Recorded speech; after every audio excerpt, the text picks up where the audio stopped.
spent a couple of days too, but yeah. Oh shoot, we live. Wow. What's up, Hey, guys? what's up, Adam? Hi, Adam. It's been a How you while. doing? Let me It's put been a couple everything on. days too, but All right. yeah. Oh shoot, Okay. we live. Let's see We real live, quick. baby. What's up, Hey, guys?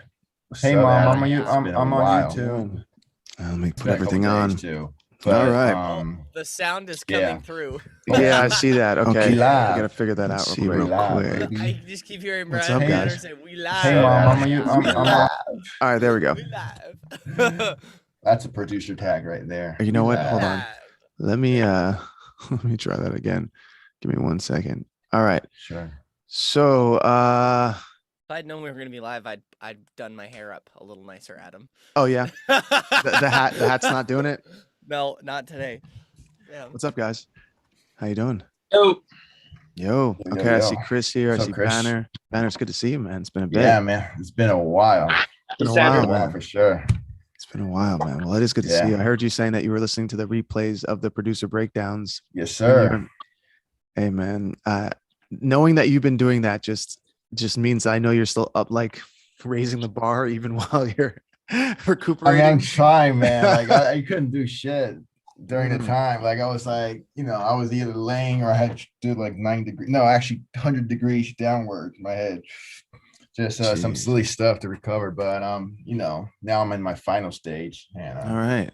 And feeling then good. did you say I think I heard you saying, Logan, something about you were figuring out how to break past, you said like the poverty line. And tell me Yeah. what did you get to when you said the amount of, if I did this many songs, I get to that. What did you?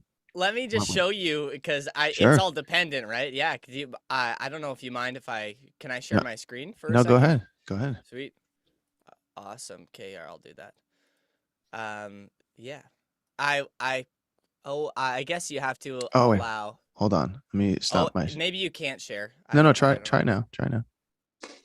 Okay. Oh, there we go. Yeah, so I think it's 5-year plan. Yeah, so I wanted to put together like a presentation for my parents to tell them that I wasn't like doing nothing down here in this basement. So I put down, So I came up for a 5-year plan. I came up with like basic cost of living now. Okay. That's fair. And if I were to move to a different country, and all this stuff. Well, wait, where was the other country? Oh, because you have Nashville. Yeah, I have it Costa Rica. Nashville or Costa Rica. Beautiful. Recent, I've been talking about getting about Casa Claus in Costa Rica. I like that. And, yeah. So that was pretty fun. And it was fun to like make it all look all professional, fancy and whatever. Yeah. But this is the part that I think you'll like. Okay. This is, if I zoom in here, so this is like the songs per year on the left. This is broken down into number of songs per week. And I looked at that, like 50 songs a year is only one song a week. I was like, I'm well on my way. That was a really cool moment. And then it's like, if this is the 10% placement rate. So if I made 100 songs a year at 10% placement, how much money would I be getting if it was 200, if it was a 20K placement, a 10K placement, or a 5K placement, right? And then obviously it's going to vary between all those. Yeah. But then here's the chart that's showing the lines of, and then hopefully I'm going to plot a graph along with it in 22 to see how I'm doing. And obviously anything above, like the cutoff line is above the 25 on. Okay, so what was the for you, what was the line of non-poverty? What number was that? I said, like, I guess like the 20. I could probably survive on a mattress on the floor as long as I got a computer and a corner of a room somewhere. I'm okay, right? Yeah. So like I thought like $20,000 a year, $25,000 a year. Okay. And so that's basically, you said if you get a couple placements. So yeah, I'm trying to look at the one, if you have 50 songs, where do you hit that mark? 50 songs. Oh, okay. I don't know if it is this is the best way of laying it out, but 50 songs, I guess. 10% is five tracks that you place, and then if you got them at 5K a piece. I see what you mean. So that's 25. So you would have, so in 1 year, in the first year, you would break your poverty line. Yeah, if I only got $5,000 placements and I got 5 songs placed. Well, it is divisible by the number of people in your group too, though. So if I co-wrote them, then I would only be halfway there. That's true. That was another thing I was thinking about. Which you're going to see different versions of it, because there's going to be some times where, because you can do songs on your own as well, and you keep getting better at that. So let's say you record 6-song EP that you just like of your own music, and you own 100% of everything on that. And then you're also collaborating with other people. And when you might have 25% over here and 50% over there, and you do 50 songs, you don't really know which one's going to be the ones that start to populate. And you also don't know how long they will continue generating income. And you also don't know how big they might be. So these averages, even though you're doing 10%, is also on a very modest, like, you don't know, maybe. But if I was to give you something closer to the reality, is that when you have 50 songs in a catalog with sync agents and executives who are really pushing it, it's going to be way over $25,000. Wow, because that's exciting. Yeah, 50 songs is the 50 songs in a reputable catalog of people who are actually pushing your music, and you're looking close to 6 figures a year. Wow. So, but that's once again, reputable catalog, people who are genuinely pitching your songs, and high quality music. So in 50 songs, you might have some that are really good and some that are kind of good. So you're still building that. But once you get to around the 200 song mark, then it's almost a guarantee that you're making, because all the quality there is usually pretty good. Your team is really working because they know how solid and reputable you are. And they know that anytime they get a song from you, it's a song worth pitching. Once you get into that space, that's when you have songs that you placed 3 years ago are still recurring income. So I have certain songs that keep recurring income because they get picked up for something else, and they get picked up for something else. And actually the other day when Andre was here, because he came and visited me in Nashville, we were sitting down on the couch and I opened up my email, and then I had a sync request at 10:08 and then a sync request at 10:10 for the same song. So the same day, within 2 minutes of each other, I got 2 requests. And I looked at Andre and said, see what I mean, man? This stuff sometimes I was like, I haven't had a sync request in about 3 weeks because the whole industry slows down around the holidays. And then just randomly right now we get 2 in a day and 2 minutes apart for the same song. Wow. Completely different projects too. So you just never know with this stuff. And the reason why I always try to explain to people the balance between artist songs and sync songs and doing them both at the same time is you don't know which is going to create the leverage for the other one. I've seen more people land sync opportunities and those turn into the propulsion that drives their artist career, because now they have a buzz from the TV show or the movie that comes out. They have an income to then create a little bit of promotion for that song. They have more views on them. They're getting fans without them promoting, saying, hey, become my fan. People are generally Shazamming the song and becoming fans. So for instance, like the project we did with that artist, Aston Wild, it has over, I don't even know how many Spotify monthly listeners. Hold on, let me see. Spotify. Okay, so on Spotify, we have 106,000 monthly listeners, and we only have 3 songs up there, and we do 0 promotion. We still have not promoted that project. And that was just off of a couple placements. It was 2 placements on Insatiable, a placement on American Ninja Warrior, placement on Fast and Furious, and placement on NBA 2K.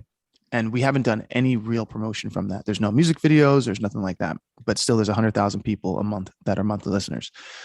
So I only say that to say, like, it gets really interesting once you start to really build a massive catalog, because what most people that I know, what they do, and this is the people who are not in the what I'm teaching you to do.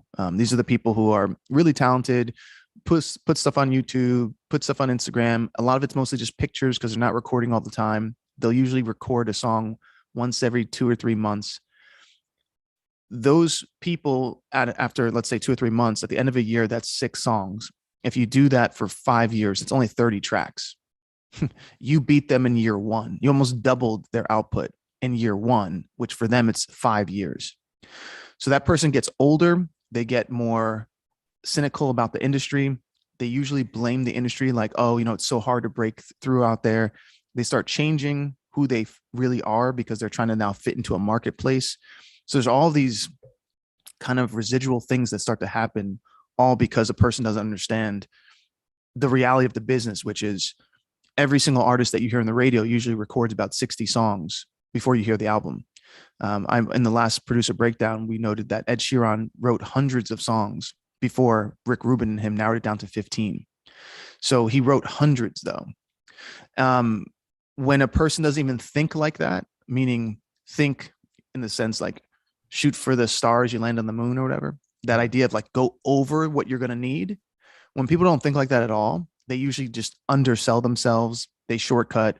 And then unfortunately they look and they go, oh, this music industry, it's so hard and blah, blah, blah. I can't afford it. And they start making all these excuses and their family tells them, see, I told you how hard it is.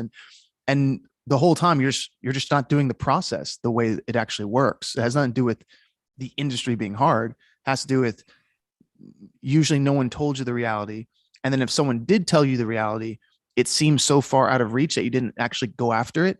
So then you just hoped that the business would change its whole entire structure to match your ego and what you feel about life, which is just a level of insanity that it doesn't make any sense. But I see why musicians do it. It's because their ego is usually what makes them feel validated through most of their career. They pick up a guitar, they start playing, everyone's like, you're awesome. Or they sing and people are like, you're so cool. And so the ego is what gets all the information for a while until the money doesn't follow. And then there's this disconnect, like everyone says I'm good and I think I'm pretty good, but the money isn't showing me I'm good.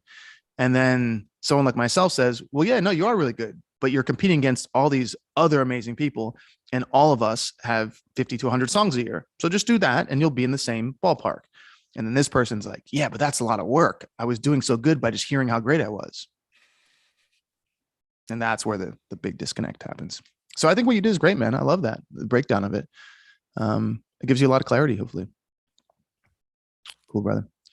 All right, so let's hop right into it. For anyone who's new here, if you're watching this on YouTube, if you are watching it somewhere else, this is where we do monthly consultations where I get a chance to spend time with upcoming artists, producers, and writers, and just kind of answer any kind of questions you might have regarding the business, production, songwriting, anything that you might have a question on. I most likely can find the answer, or I know the answer, or I know someone who knows the answer. So I like to come on this time and really just pour out as much energy as I can, because the more I can pour it into you, I know the more you can pour it into the people around you, and it'll help you to become more knowledgeable in your business. Because what I tend to notice about anything that you want to learn is the more light that you can shine on things, the easier it is to find things. So, imagine you're in a dark room and you have some really important things you need to find, like your keys and your glasses and your da-da-da. And if someone says, well, Adam, where are the keys? I can put a big light on those keys. And you're like, okay, there they are. And do you know where my glasses are? And it's like, whoosh, I can put a big light in them. And eventually that dark room becomes lit up enough to where you can navigate everything you need inside of it.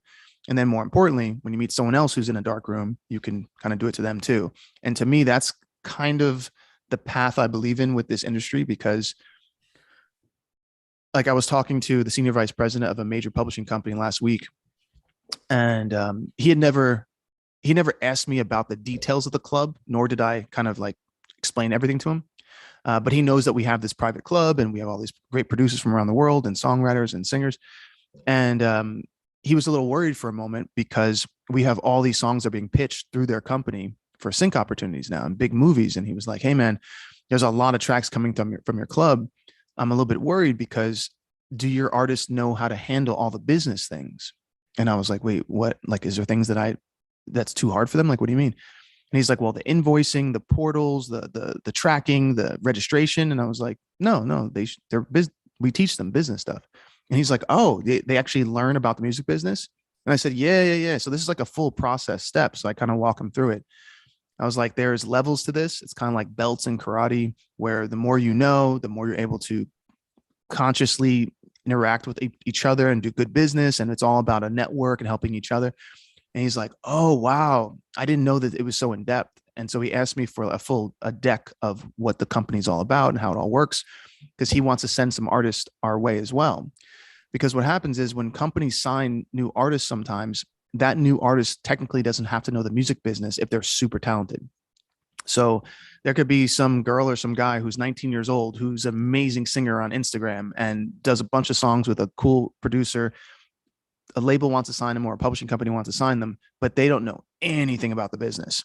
And then what sometimes happens is when a big company helps them secure a deal, this young person who doesn't know the business will sometimes, without knowing it, sabotage deals because they'll want more, or they'll think they deserve more, or something happens in there because no one's taught them the business. And so I was explaining to them, like, no, we actually have people who teach the business in here at a high level. So it kind of helps, which helps them as well, because it means they'll save more money.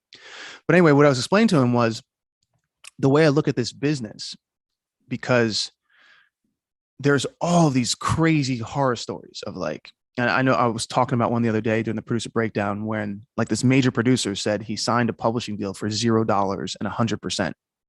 And we were all watching it. Logan, you were there when we watched that, right? And we're like, whoa, what's going on here?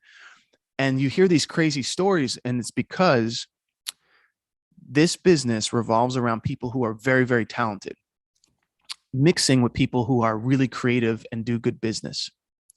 But what happens is when this person over here gets really talented and doesn't know any business, this person knows that you need them. And sometimes there's people in this group that will take advantage of this person because they know that you don't know how to do what they can do. So there gets to be this weird, unbalanced version of the industry that's played behind the scenes. So other people see someone with big Instagram accounts and music videos coming out, and they're like, oh, that person must be really successful. And I just go, how do you know that? Have you seen the contract? Well, they're always on Instagram with a new watch or blah, blah, blah. I'm like, how do you know it's not all rented? A lot of these companies will literally give you a budget to just rent things and you return them afterwards just to pretend like you have a certain thing. So I'll explain to him about what I hope for this business is, which I think how it should have been, is where when people understand it at a high level, they should be teaching their fellow friends and their upcoming people. That's the reason why martial arts has lasted all these years throughout all of history. Martial arts is based on the fact that at one point in different parts of the world, especially in Korea and like Japan, the people were going in, the government was going in and taking their weapons. So they were taking their swords and taking their knives, and they were taking weapons. And in order to protect themselves, they learned martial arts so they can do hand-to-hand combat. And they taught it to their kids. They taught it to their families. They got passed down. And now even in the UFC is like the biggest thing in the world, and jiu-jitsu is worldwide, and people keep evolving it. But it happened because people were taking their rights to defend themselves. I feel the same way with music. These are our rights to be able to be creative, and it's our right to be able to make a living off of it. But most people who get to a place of making a living don't teach everyone else how to do it. What usually happens is someone gets halfway there, and then that person starts to teach because they need to make a living, which is different. That's like having a blue belt teach people how to be other blue belts. That's not a master black belt or a red belt teaching you how to become a black belt or a red belt. Two different outcomes, completely different mindsets. So the reason why I do this club and the reason why I come to these consultations is I want to pour as much energy into you with as many questions you have. So that way, you know, wherever Banner is, he can help the people in his area if they come to him to work on productions, and where Logan is and wherever Chris might be in the world. When you work with someone, they're coming to you not just for your production, but because of your ability to understand and navigate the business with the least amount of headaches, because this business has headaches in it, but it's about how do we, you know, make them the least as possible. And that's the part of being a visionary, is seeing what might come ahead and then kind of just going doop, and then knowing how to navigate.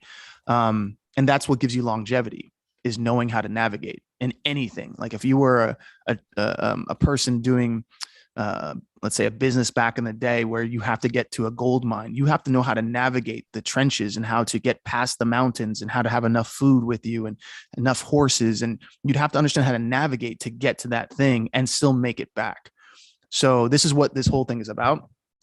So that being said, I'm going to open it up. If you have any questions, go ahead and hit your digital hand, your raised hand. And Yeah, and we'll get started. Oh, there, banner, you got it. So I got hella questions, man. Obviously, Let's go. like always. Let me just share. Can I share screen with you? Yeah. I got what, like something like Logan. All right. Going. So boom. So here's my 5-year plan. Oh, too big. Oh, but then you can't really see it. So basically, I kind of reverse engineer it, right? Okay. The end goal is tourist artist of my dream. And basically, basically become an artist that can perform the way that I want to perform, like the way I envision, right? Yeah. And that's year 5. And so, of course, he's a great vocal performer, huge catalog to perform, have collect following. But that part, I haven't put anything because I'm like, okay, that's like marketing or like branding. Yeah. I haven't had too much, thoughts about that yet. Okay. Great dancer. Okay.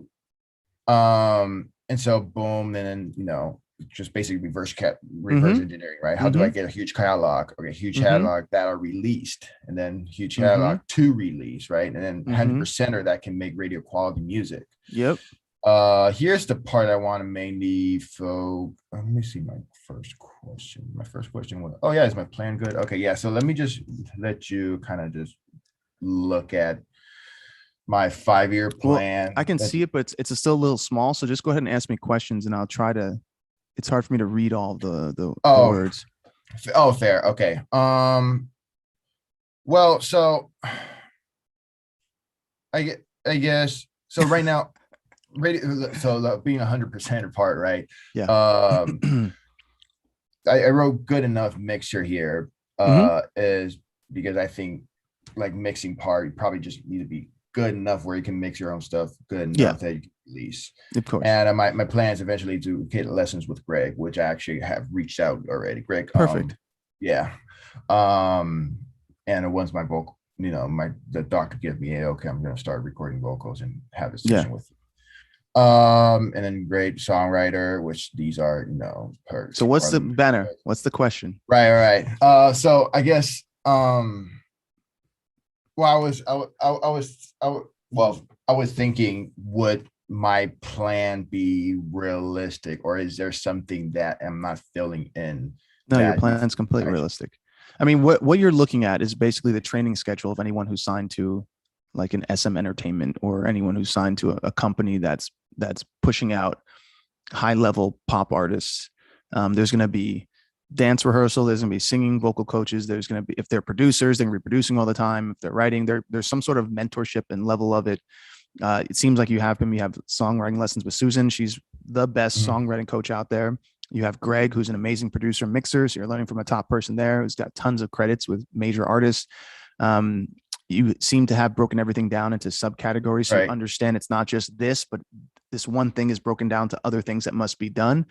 So I think if anything, if you're talking about becoming 100%er, everything you're doing is working towards that, and you're doing it already. And there's going to be these major convergence points where you're going to start to write the songs quicker. You're going to start to mix them better, because as you start to find details of things, like the details of this new plugin that might do something, and it saves me more time, and the kick drum sounds better like that. And as you start to add conscious awareness to certain things that make it better, they're going to become just the part of your toolkit, and that's all you're going to be using. So that moment will happen, and just takes a little bit of time. And when that happens, you most likely will come to a place where you're going to realize, like, oh, wait, I can do this anywhere around the world, because it's coming from my laptop and just my brain, which has a lot of power in that once it all converges. So I think you're there, if anything, pretty close to being there. But then what happens will be you're building a catalog to where you can look back and say, no, the last 20 songs I just did are all fire. Like everything, all the lyrics were perfect. All the melodies were great. All the production was great. And so that will be the next kind of like jump up where in theory, you don't need notes. And for anyone here, I just explained that. That's when you'll start to get to a place where it all makes sense. When you don't need notes, if anything, they're small. It's just that maybe that thing needs a little work right there, that a little there. And it's more about advice rather than, okay, then that whole lyric doesn't make sense, or this title doesn't feel like it's something people would sing along with, or, once you get past all of those more fundamental things, it will get to a place where everything is cohesive. And that's the spot where you're actually in the state of building a real career. Now, you might get a placement before that, or things might start happening before that, but that's when you start to build a real career, because that means everything you're doing, every dart you're throwing is going towards a bullseye, not going towards hitting the round, circular surface. It's going towards a bullseye, which is different. And the bullseye is what every professional person is actually shooting towards. So now you're in the same, competition level with everyone else who's making a living. So everything you're doing here, it seems exactly what you should be. Now, the only thing I would say to you, and only because I don't know this world really well, but I would probably suggest, is as you start to build this thing, similar to how you told me you were meeting with some people from record labels or from production houses in your area, I would really start to dive into that, because you don't know if they might be looking for a solo artist or someone who produces, or to get in those ranks, to kind of get in the names of people know who you are. And you're talented enough and you have enough drive and work ethic that I think even if you were mentoring under another bigger producer or kind of getting into those camps, like, you're already ready for those common opportunities. So I would start to get more active in, definitely. Here's what I'd recommend. I know you said you had to take a little time off, but by the way, put yourself in my shoe. Like, how would that's you what that's what I'm gonna say. Okay, yeah. So I would be on the push for basically all of next year, doubling down. Remember how we made our thing before where I wanted you to focus on the beat battles because I knew it would help you to get to that point? Sure. So if you want to be a touring artist, I would say focus on the next 6 months on your voice, making songs, collaborating, finishing them, having like a good solid 10 to 12 records that are undeniable. Like, right when you hear them, you're just like, whoa. And everyone who hears them goes, that should be on the radio. That should be on the radio. Like, try to focus on getting those 10. So you might have to write 30, but try to get those 10. Take those 10. And then I want you to start to push them to people who are producers in the genres that you are fans of. So songwriters, producers, managers, I want you to be forward moving and writing people and saying like if you're a fan of, and I'm going to just use this as an example, but let's say you're a fan of someone who writes for SM Entertainment or something, then somehow Instagram, Facebook, find the manager, find the producer, find the people, and just start to get them aware of who you are and what you're doing, but only once you have those songs. Because I want them to hear a song and be like, wow, you're really good. Let me hear what else you have. And then you throw them another one and they're like, whoa, you're really good. Let me hear another one. And basically you keep on showing them song after song that is undeniable. And after like the 4th, 5th song, people are going to realize, oh, your quality filter is up here, which means you're valuable and you're rare. Because most people only have a few, 1, 2, maybe good ones, and they go wild. I need to get signed. They have 2 songs. But someone who has 10 songs that are all really, really solid and shows a certain level of this distinctive ability to discern between something that's a dream and something that's an actual tangible career in that small amount. You can tell with 10 songs and I'm hearing things and I go, who produced it? And you're like, I produced all of them. I'm like, whoa, you produced all of them? And who wrote it? Oh, I wrote all of them. You wrote all of them. Who did everything? Like, I pretty much did all of them. Some of the features I have people on, or some of them I have, guest writers and stuff like that. But yeah, this is me with a 10-song piece of viable product in my hand, in any of one's hands like that. If you email 20, 30 people, you're going to hear back from 4 or 5 of them. And that's all really you need. You need like 4 or 5 people to really recognize what you're doing. And then you start to make those steps forward, where you start to have in-person meetings. You start to go in the studio for a little bit. You see how the vibe is for who you want to be around too. Not just who gets back to you, but now who do you want to be around? And so you have to create that leverage field. If you can get some placements between those 2 times, if you start doing a bunch of sync camps and you can knock some things out, hey, listen, that'd be great too. But even if you don't land something before that time, if you focus on what I'm saying from now until like June, and anything you want to, like you said, dancing, anything you want to be proficient at, throw that in there. Right. Yeah. But the reason why I say as long as you're a good dancer and you're up on your moves, because a lot of the dancing part, it's going to be down to your breath control and your timing. And as long as that stuff is upkept, that's great. But the thing is that even if you get signed to a deal tomorrow, they're going to put you through 6 months of choreography and 6 months of planning and like a year of recording to get the album. So it's not like you have to be walking in and be like, look, I can do all the dances and I can produce all the beats and blah, blah, blah. If you can just make hit songs and you have the skill of being a high level dancer, then once you get a deal, then it's like, boom, let's up the ante now and let's focus more on the choreography and the touring and da da da. And I'm only saying that because in the next 6 months, you don't need to burn yourself out.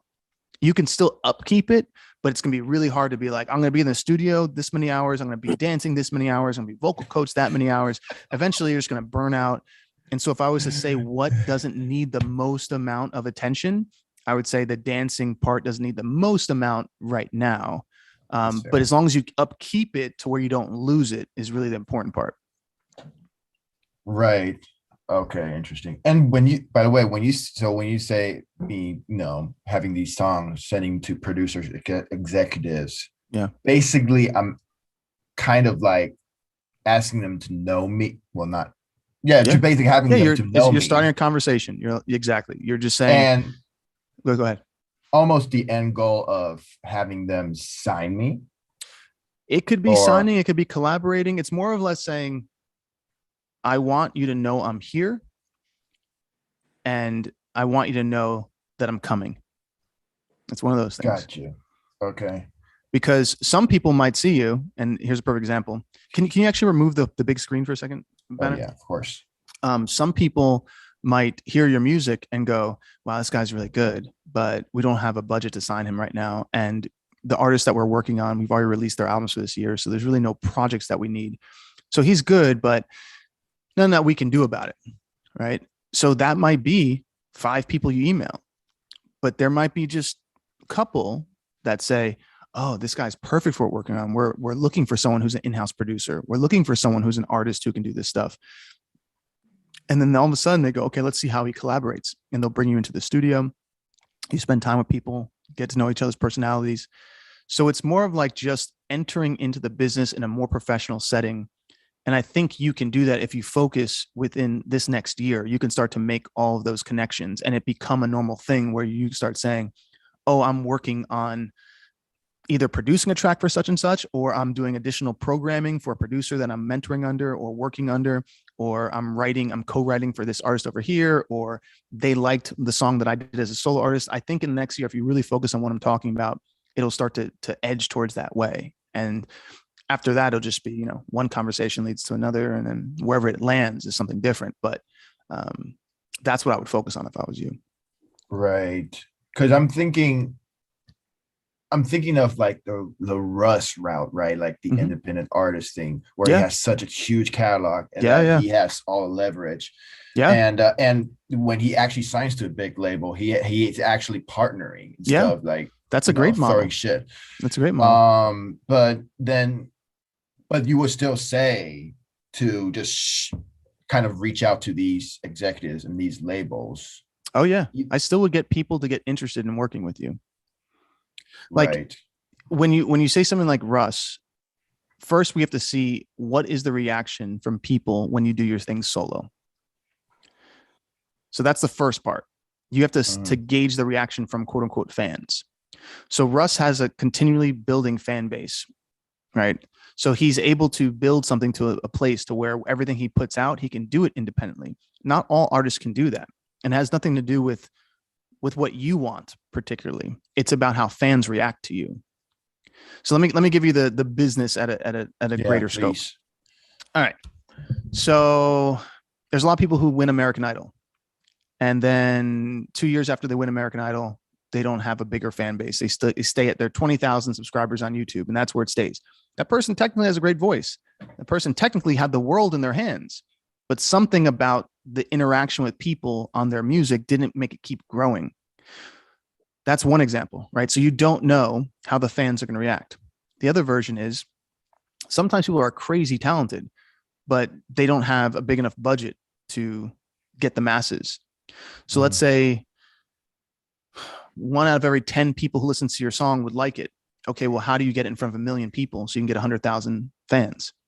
You might need a budget to do that. These things you won't know until you hear the fans react. You really can't gauge these things until you start to release records and you see if people are reacting. Are they sharing your music without you asking them to? Because if you go search on the internet, there's tons of talented people who have, I mean, we did a whole thing broke down one time where I just looked at people who had already won American Idol, and we saw most of them had like 3,000 subscribers on YouTube.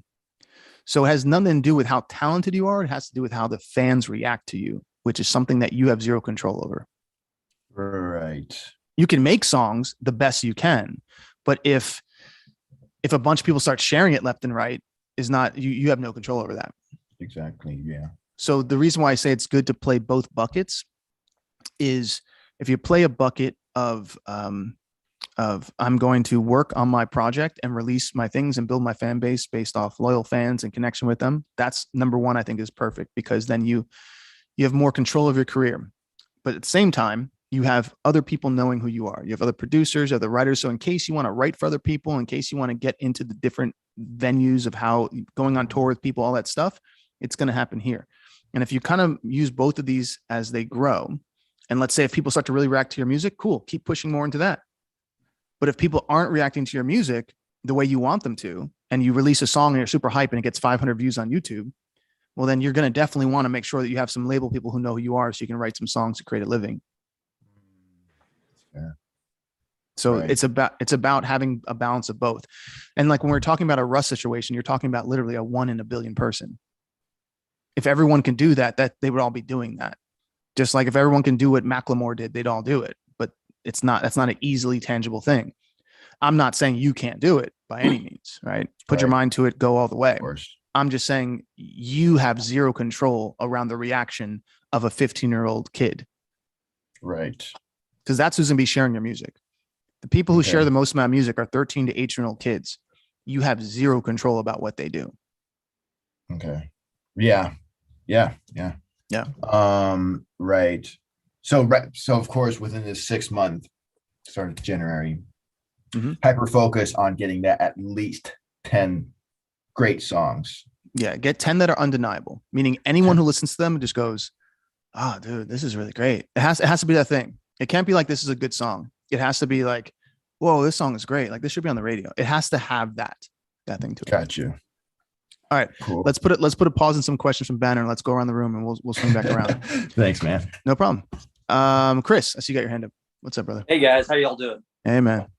Happy Saturday. Okay, so you too, brother. My ultimate goal is just to become a songwriter and maybe like a mini producer and have my music on television and film. I mean, I'm not trying to become a millionaire. I just want some nice cash, you know? Yeah. I want to play the game. I want to be a player. All right. I love performing. I love singing. I love recording. I spend about 5 hours a day in the studio. Since I joined the club 3 months ago, I've probably executed about 5 to 6 songs. All right, cool. So I want to get to the point where I'm doing a great song. Well, a song per week, what I think is great. Okay. I've been taking lessons coaching with Susan, and I'm about to start with Susan Calloway in January. Good. I'm excited. I've been doing, I haven't been at any live to the production breakdowns, but I've been watching them because I have to work, have a mortgage, man. Yeah, I know. Yeah, I got you. I got, but I'm trying to attend every single thing that I can. All the motivation. I'm just trying to see what you would recommend for my biggest focus. I guess 10 great songs, right? Well, no, yours would be different than Banner's. It'd be something similar, but if Banner's going in trying to be a producer, writer, artist. So if you're going in as a songwriter, I can give you a similar recipe, but it won't be exactly the same in how you approach it. I'm all ears. Okay. Well, first, when you're coming to these things, are you learning? That's the first part. I'm taking notes and I'm putting everything in my Billboard 500 folder on my laptop. Okay, good. I could go back to them and read everything. Yeah. Okay, great.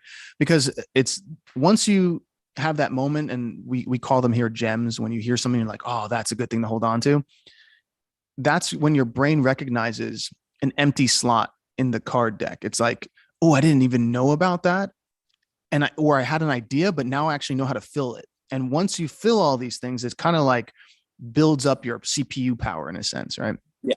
So that's good. I'm glad that you're getting stuff out of it. So if you want to be a songwriter and you said like a semi-producer? Is that what you said? Well, I mean, I've been producing all my songs. I've been having so much fun doing it. So yeah, I'd like to do both. Okay.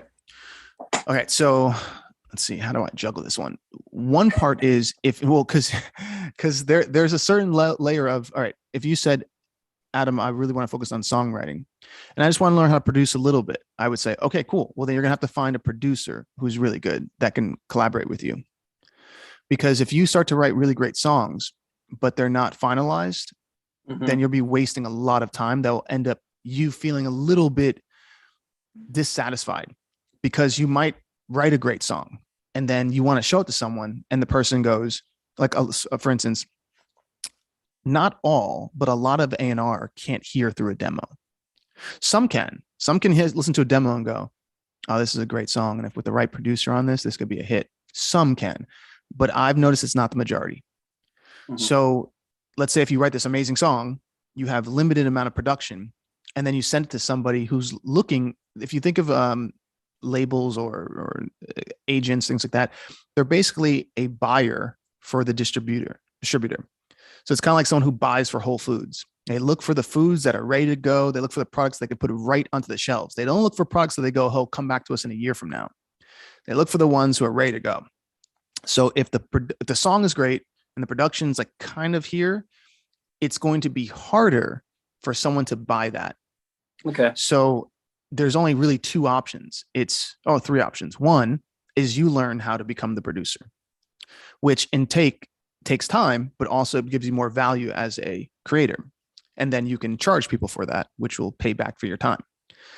Also, in that sense, you own the master.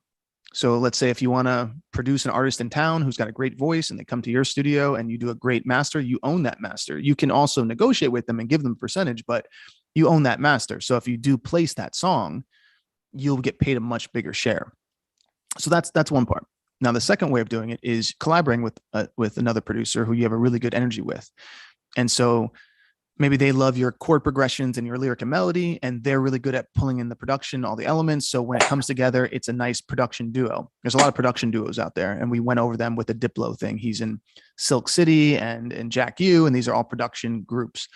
So you can definitely do that too. I'm in a production group now. I've probably been in 3 production teams before.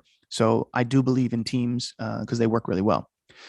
And the last one is just you getting a round of producers that you like working with, and you're constantly kind of organizing it to where, let's say you work with Banner on a Monday and you work with Logan on a Friday, and then you work with Lexi on a next Monday. You kind of just start to schedule your organized schedule around people who you know are finishers, and they have to be finishers because otherwise it's really not worth the time.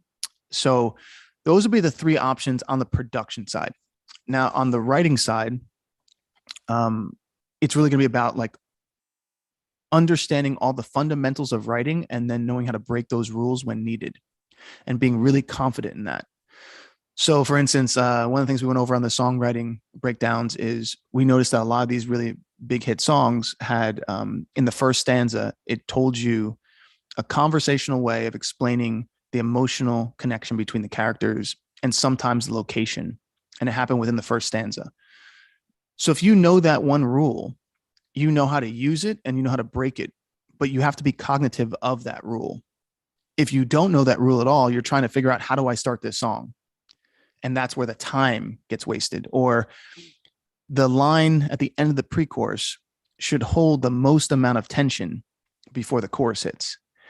If you don't know that's where it should be, you're just hoping for something to come into your mind, right?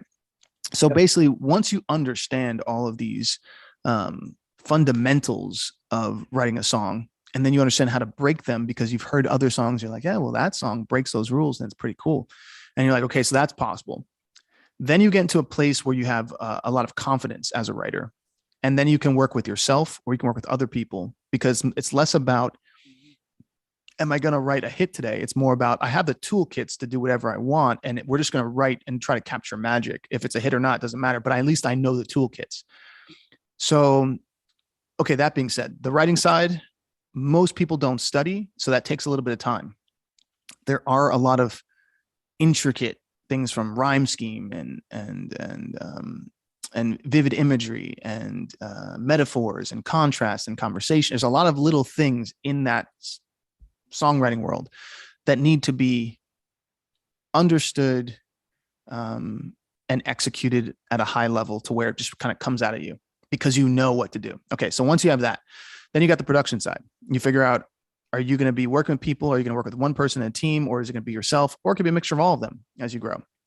But once those converge, now we're at a very powerful place. And it's like, now you have the jet. You have something that just needs fuel. And the fuel is just, where are you directing your energy? You said stuff on TV shows, you just want to make enough living. After that, it's just you picking the projects you want to create. Like all of the tutelage in a sense is gone, and more or less it's like, okay, I want to do a project and I'm going to call it Ipsy, and Ipsy is going to be a project that's kind of like, and then you just start to create your emotions. It's going to be an 80s kind of throwback with synths and hip hop drums and because I feel like that would be cool because I like that kind of music. Now I'm going to create a 6-song EP with this artist, Lexi, who she'll be the singer or you'll be the singer, right? And then you get done with that and you're like, what do I want to create next? And then you've created another project. And it's basically about now just making music that you love. And that's the whole game. But that has to happen once you understand how to recreate what you love. Yeah. I've used every single piece of note, even the hit song checklist that you guys have on the website. I purchased that and the sync list. Cool. So, I mean, I've got all the tools. I've just, well, when you say, let me ask a question. When you say you have all the tools, how much are you writing on a weekly basis? I mean, right now I'm working on 3 songs a week, but okay, cool. I probably won't complete that. I'll probably do 3 songs a month is what it boils down to right now. Okay. I want to get to a song per week. That's Gotcha. the goal. Gotcha. Okay, cool. I mean, like a great song, start to finish, songwriting, production in 7 days. Yes. Okay, great. All right. That's a great goal. And I think that goal is it's like a good standard for everyone to have. Now, I want to also be clear on the layer that you'll need to go to be truly competitive, but I want everyone to see a song a week is the great goal because most people can't even do that. You want to be able to get to a place where in theory, you could write a song in a session. So meaning 2 hours, the song is written. The production might take another 8 hours to get it to a good place. So in theory, a 10-hour day should do a song. Now we get it to that first week just to get into the competitive space of saying, if you can do a song in a week, you're doing it better than probably 85% of people who say they're musicians. But now if we want to go to the top 1%, we got to get it down to that 48 hours, 1 day type thing, right? 2 days, yeah. And the only way that happens is by you practicing that, because it's not like a behavior that comes naturally. So it has to kind of like, you got to put yourself under your own constraints and, okay, I'm doing something in 2 days. I don't know how it's going to come out, but I'm doing it. And then you set it up again for the next week. And you said, it's kind of like you're training to build those muscles and to build the templates and to make sure that you're easiest to do it. So the first thing I would recommend is looking at your process. Most of the time, what I see when people take a long time to do songs, it's because their process has like small barriers that they don't even know are pushing them backwards. So for instance, I'll run through a light process mentally. I'm not saying I use this every time, but I'll just explain and see where I've tend to notice where people take time. So number one, let's say you just walk into a room and just make sounds that you find interesting, guitar progressions, piano progressions, drum loops. Drum loops are really helpful because they push the body in a certain way. How do I want listeners to react? How do I want listeners to move? Starting with a chorus, getting the title first, making sure that's like the bread and butter, and then making sure that when you're listening to it, you're going, okay, this chorus stands out because it's valuable. It's something I haven't heard before. It's something that relates to something that's simple but deep. I can see people cheering along with it. And I use the stadium tactic where, can I see 20,000 people singing along to this in a stadium? Once I get to that part, I go, okay, this is worth it. Let me create my chorus, just the structure of it, to see if it's something that's cool and just the loop of that. Then I have a DAW that already has a template open. So I have all my markers already there, my intro, verse, chorus, whatever, it's already kind of set up. And I'll create the structure of the bass and the major chords, the chord progression, and I'll just lay it all down. And usually you can do that within 20 minutes to where all the bass, the drums, and a chord progression are at least on the DAW, to where if I go, okay, I want to change that sound, I might change that part, but it's there. The full 3 minutes or the song or 4-minute song is already there. So let's say right now I'm already into maybe 45 minutes of working, but I have something that's strong enough that's worth my time to keep on putting in. Then I'll go through and write the verses and the pre-choruses all to set up this satiation point, which is the chorus. And so that might take another hour, hour and a half, 2 hours, and you knock out the rest of the song. Then as far as production, I'm going to have certain emotions that I'm trying to create. So I might say, okay, the song is about, this topic. Now, do I want, if let's say if it's a sad topic, do I want to make happy music so there's a contrast, or edgy music so there's a contrast, or do I want to make it all feel sad? I have to come to that realization. What road am I taking to create the emotions that the listener wants to hear or feel? Because, for instance, if you use a sad song over a happy track, it gives it a contrast. If you use a happy track over a sad lyric, it gives it a different contrast. So you're trying to figure out what contrast will create the kind of sound that you want. If I'm doing production that's modern, I'm looking for moments that I go, oh, I've never heard that before. That's like a has to be. I have to have some moments that you've never heard before. If it's a sound in the background, if it's a different chop, is it the way I repeat a word over and over again? But there has to be something that makes the listener go, I've never heard that before. That is the major value and the timestamp of that creation, because I know no matter where else in the world someone is, no one has that exact thing. So I'm doing all these things while I'm working, and I'm also slightly mixing while I'm working. So it's not a crazy level mixing, but I am doing it. I'm making sure all the levels are there. Everything should have the vocal up front, and then everything else is supportive. Nothing's out of key, nothing's out of tune. And so as I start to layer things, I'm just creating more sonic awareness to what I like, but everything's pretty smooth. I would say, if you don't have it already, the Mario Marchetti template for the vocal template is great. He has all the plugins already ready to go in there, and it tells you how to use it. And then Sean Pizzuto has the vocal course. Both those courses, that his course, Sean's course, and the Mario Marchetti template are going to let your vocals sound high quality from home, which is a major hack, because if your vocals don't sound good of the person you're recording, or if yourself, the song's not going to be good, because you're going to reflect off of what does the vocal sound like. And if the vocal isn't there and it's not feeling like it's captured right with the compression and EQ and a good recording, like all the tracks in the world are just not going to fix the bad vocal. So since I'm mixing while I'm doing it, you start to add. By day 2, let's say I put the record down and I go, okay, that sounds pretty cool. The next day, then I'm just starting to add things that I feel like bring sonic information layers up. So make sure, okay, maybe I should remove the bass in the first verse, so that way the bass comes into the pre-chorus. So there's more sonic information. And let me add a high octave sound on the chorus to build that part up. And let me drop it back down. So now I'm just looking at my peaks and valleys throughout the song and caressing those. And then at the same time, doing an overall mix. That's normally how I'm doing a 48-hour kind of turnaround song, and my backgrounds, my harmonies, my ad libs, like all of those things. So because I know what I'm looking for, I know I'm looking for growth in sonic information. I know I'm looking for ad lib stabs on certain words. I know I'm looking for harmonies on the second chorus and on the third chorus, but not the first. I know certain points I'm looking for. It gets really easy to just drop in the information. So everything I said in a nutshell, and there's more tricks and tips and everything, but all of those things, once you know them instinctively, and how to do each one, everything becomes really easy. That transition that you're talking about. Yes, exactly. Like the thing we were doing when we were studying Coldplay, and we noticed that Coldplay always had a really interesting drum groove, and their piano synced in with their drum. Yeah, so they created that little hook, right? So, and then when we did the Rick Rubin one, Rick Rubin had really interesting drum grooves too. And then we listened to Diplo, and he had really interesting hi-hats, and so did Michael Made It. So when you go in to write a track, next time you have all this information, and you can start with, let me find a cool drum groove, because that's what I'm actually looking for first, which cuts down time. So instead of just sitting there with a guitar thing and you're like, it's the same guitar I've been playing for years. It's like, yeah, that's why you could have started with a drum groove. So it's these different things that are abilities to know what to do in what order, like a recipe, that will get you to creating a product faster, more high quality, and have the reaction that you're looking for.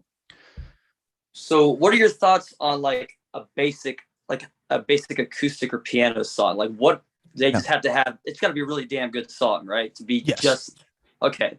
Yeah. Yeah. I mean, there's tons out there, you know, so I know people who just do sync Like placements. Adele. Yeah. Well, yeah, Adele too. So it's just got to be a really damn good song if you want to keep it acoustic demo, right? Or that's the it's kind of like this. If you're going to walk around naked, you better have a nice body. Gotcha. That's what it is. That's the kind of thing when it comes down to strip down songs. When it's a piano and guitar, that vocal better sound amazing. It's got to pull you in. It's got to be conversational, emotional. The storyline has to be great. The chorus has to have a great payoff, because you basically are saying, I don't need help from anything else to tell you how great this song is. Now, there's people I know who just do kind of like acoustic tracks for a TV and film, and they got tons of stuff, and they're really good at that sound. So for me, I think if you're really good at that, it's just making sure you just have the right equipment, you're miking things up correctly, you're really good at storytelling, and more importantly, that whoever's singing it, if it's yourself or other artists, that they have a voice that makes you go, who is that? I mean, that is by far the number one thing that I think differentiates people who are singer-songwriters versus people, I mean, in different towns, and versus people who become really well-known singer-songwriters, especially in radio or TV and film, is the people who are really good have tones of voices that make you go, who is that, the minute you hear them.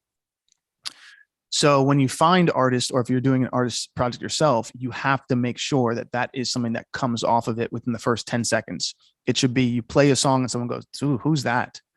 Like, that's an interesting voice. So it's more about curating the right talent, not just finding people who are talented, which is different. Thank you. You're welcome.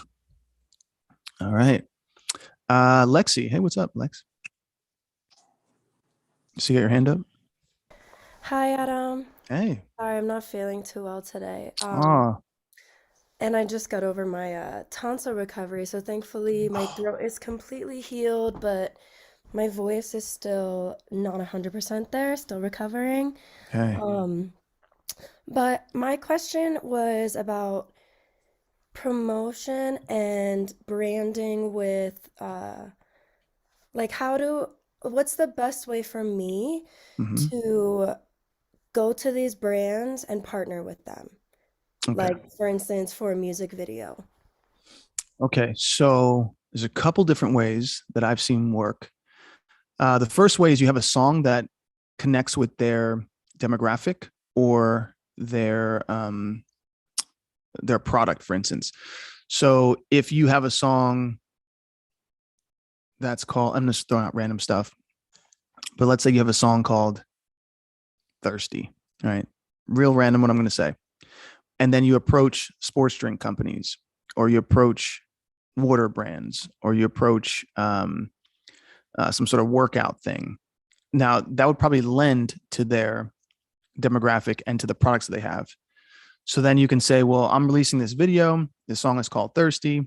And I think it works perfectly with your kind of brand. Would you like to be a featured sponsor on our music video? And show them a plan of what you're going to do. So for instance, you might say, I'm investing $20,000 of my own money into this video, which means we expect to have X amount of viewership, which you have to find the numbers on that, but maybe it's going to hit at least 4 million people with $20,000 budget across different social media platforms. And we'll also be pushing it to TV and film. So this is what we can most likely see for impressions that you'll get viewed on from if your product is in the video. You can do a product placement one, or if you want to be just a featured name when the video starts, and here is the storyboard of the video so they can see it. Now that's a pretty easy way. And then contact just everyone that you think that fits for. Any brand, it could be a local brand, it could be a national brand, just anyone who you think that this fits for and that you'd want to also collaborate with, that you at least agree with their integrity or the way they run their companies to the best of your know-how. And then you just try to wait for the emails to come back. You just basically, the emails are usually on their websites. It says sponsorship inquiries. or event inquiries. And so they have a person who's usually in charge of these things. And you might email 50 people and you might only hear back from 5. But if those 5 give you $1,000 here, $5,000 there, now it's going to work much more if you have something that sounds like a hit song. So if the song sounds like a hit, and if it sounds like something that people are going to talk about and share, and then you go to the company and say, do you want to be a part of this forward movement? That's the thing that's going to be the kicker, because they got to feel like they're a part of something that's going to move forward. If you just have a good song and you say, we're going to do all this stuff, they might be like, oh, that's cool, but no, we're good. But if they're like, whoa, this sounds like this is going to be a hit, and they're going to be doing their own promotion, and I can see this taking off, that's going to lend it more, especially if you don't have a fan base yet. So everything I just told you, I've done before without people who have fan bases, but the songs had to sound like hits. Does that make sense? Yes. So if Okay. both of those songs are on, or both of the songs that I'm thinking of to do this promotion and this branding, they're both with Trumpet Records. So Okay. that would be a great thing for them to get excited about. Not really. No, No, because it's only if it's actually placed. yeah. Trumpet Records is just a sync agency. So that doesn't like excite a major brand by any chance. It's not a Trumpet Records isn't a major record label. It's not putting you behind promotion. They're not giving you any money. So it's good for you as an artist to have representation for your songs in the sync world, Right. but that doesn't help the brand. Right. In this mindset, when we're connecting with the brands, it's always about what can we provide for For the that brand. brand Yeah, and what they'll get excited about. exactly. There you go. Okay. So really, it's kind of like you're looking for someone to give you money. That's why you want a sponsorship. So basically, they don't need you. You need them. Otherwise, you wouldn't be reaching out to them. Right. So if you need them, what are you offering to them that they don't already have? And that's kind of how it has to be looked at. And then once you look at it like that, then all of a sudden you get strategic, because you're like, okay, well, maybe they don't have a song that's going to go viral because it talks about this thing in a cool way, or the production's so sick that people are going to talk about this thing, and then they can put their product in here, and I'll tell them I'll do it with them for $2,000, and we're going on a radio tour coming up, or I'm sponsored by such and such, and they're doing a massive campaign behind blah, blah, blah. Then it's something like, oh, well, okay, maybe we do want to be a part of this music thing. But if it's just, I have a song signed at Trumpet Records, they're going to be like, okay. So it's figuring out what you can bring value to them and show it on actual data. It can't be just an email. It's got to be like, we expect to have this many impressions between the demographic of this demographic and that demographic. Let's say if you go 15 to 25-year-old women, well, that better be the core demographic of the sponsor you're looking to hit up. Because then they go, okay, cool. Well, we haven't sponsored any music video artists, and they're going to go look at your site. They're going to check it out. They're going to see how legit it is. And then go, okay, does it look like she's a fan base? Is her fan base growing? Okay. Based on her fan base is now, and the song she just played, we think this song could do something, and she's going to put $20,000 of our own money behind it. So it's like a win-win for us. You got to figure out where these win-wins are and where they're going to take a risk. Because, and also let me also say this, major brands are going to take less risks than upcoming companies. So if you find people who are startup companies, if you find people who have like local companies, local mom and pop shops, they're going to be more willing to say, well, she might get a million views, and if I give her $500, our names can be on that. You'll have more mom and pop shops and startup companies doing that one than if you reach out to a major brand, and a major brand's like, nah, I mean, we don't really know where this is going to go, so we don't want to take the risk.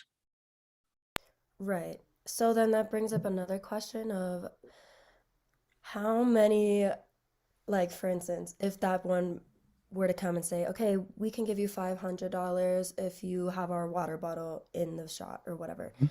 And then, but we reached out to this other person and they said, oh, we'll give you $1,000 to put our hat on your head or whatever Yeah. it is. So then is it a matter of these are totally different brands and we put them in the same video, or is that going, Great question. they wouldn't want that? So basically what you try to do is break it into tiers. So you have, let's say, a high package tier. Let's say we'll call it the platinum tier is $3,000. And on a $3,000 tier, you get your product in at least 20 seconds of the video. And when we talk on radio show interviews, your name is brought up as our main lead sponsor. Your name is brought up in the beginning where it says where it presents, and your name's on the back end. You're also on the Instagram page.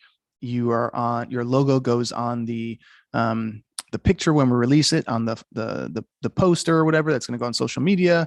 And let's see, and your name is in the description, and it says link to getting 20% off is in the description of the music video. That's the platinum tier. And the gold tier is you have 10 seconds in the video. You don't have front sponsorship. You only have back end credits. You're put in the description, but it's put down underneath the lower like the other products. So you kind of like create these tiers based on what you think people would find a win-win on. And each tier has a different cost. So maybe the platinum is 3,000, and maybe I'm just throwing these numbers out too. It's going to depend on what you're trying to derive from it. And the gold is 2,000, and the silver is 500. And yeah, that's basically how you do it. You do it in tiers. Now, you'd never want competing companies. So if you're, like you said, if you have a hat and a water, well, that's fine because a hat and water don't compete with each other. But you don't want two soft drinks. Right. Yeah. Okay. And then a typical budget for an indie project, is it $20,000 for both, including the shooting of the video and for promotion? Or I guess how much would you put into the promotion versus the actual video? Okay, hold on one second. Let me turn this light on. I'll be right back and I'll answer that. Okay.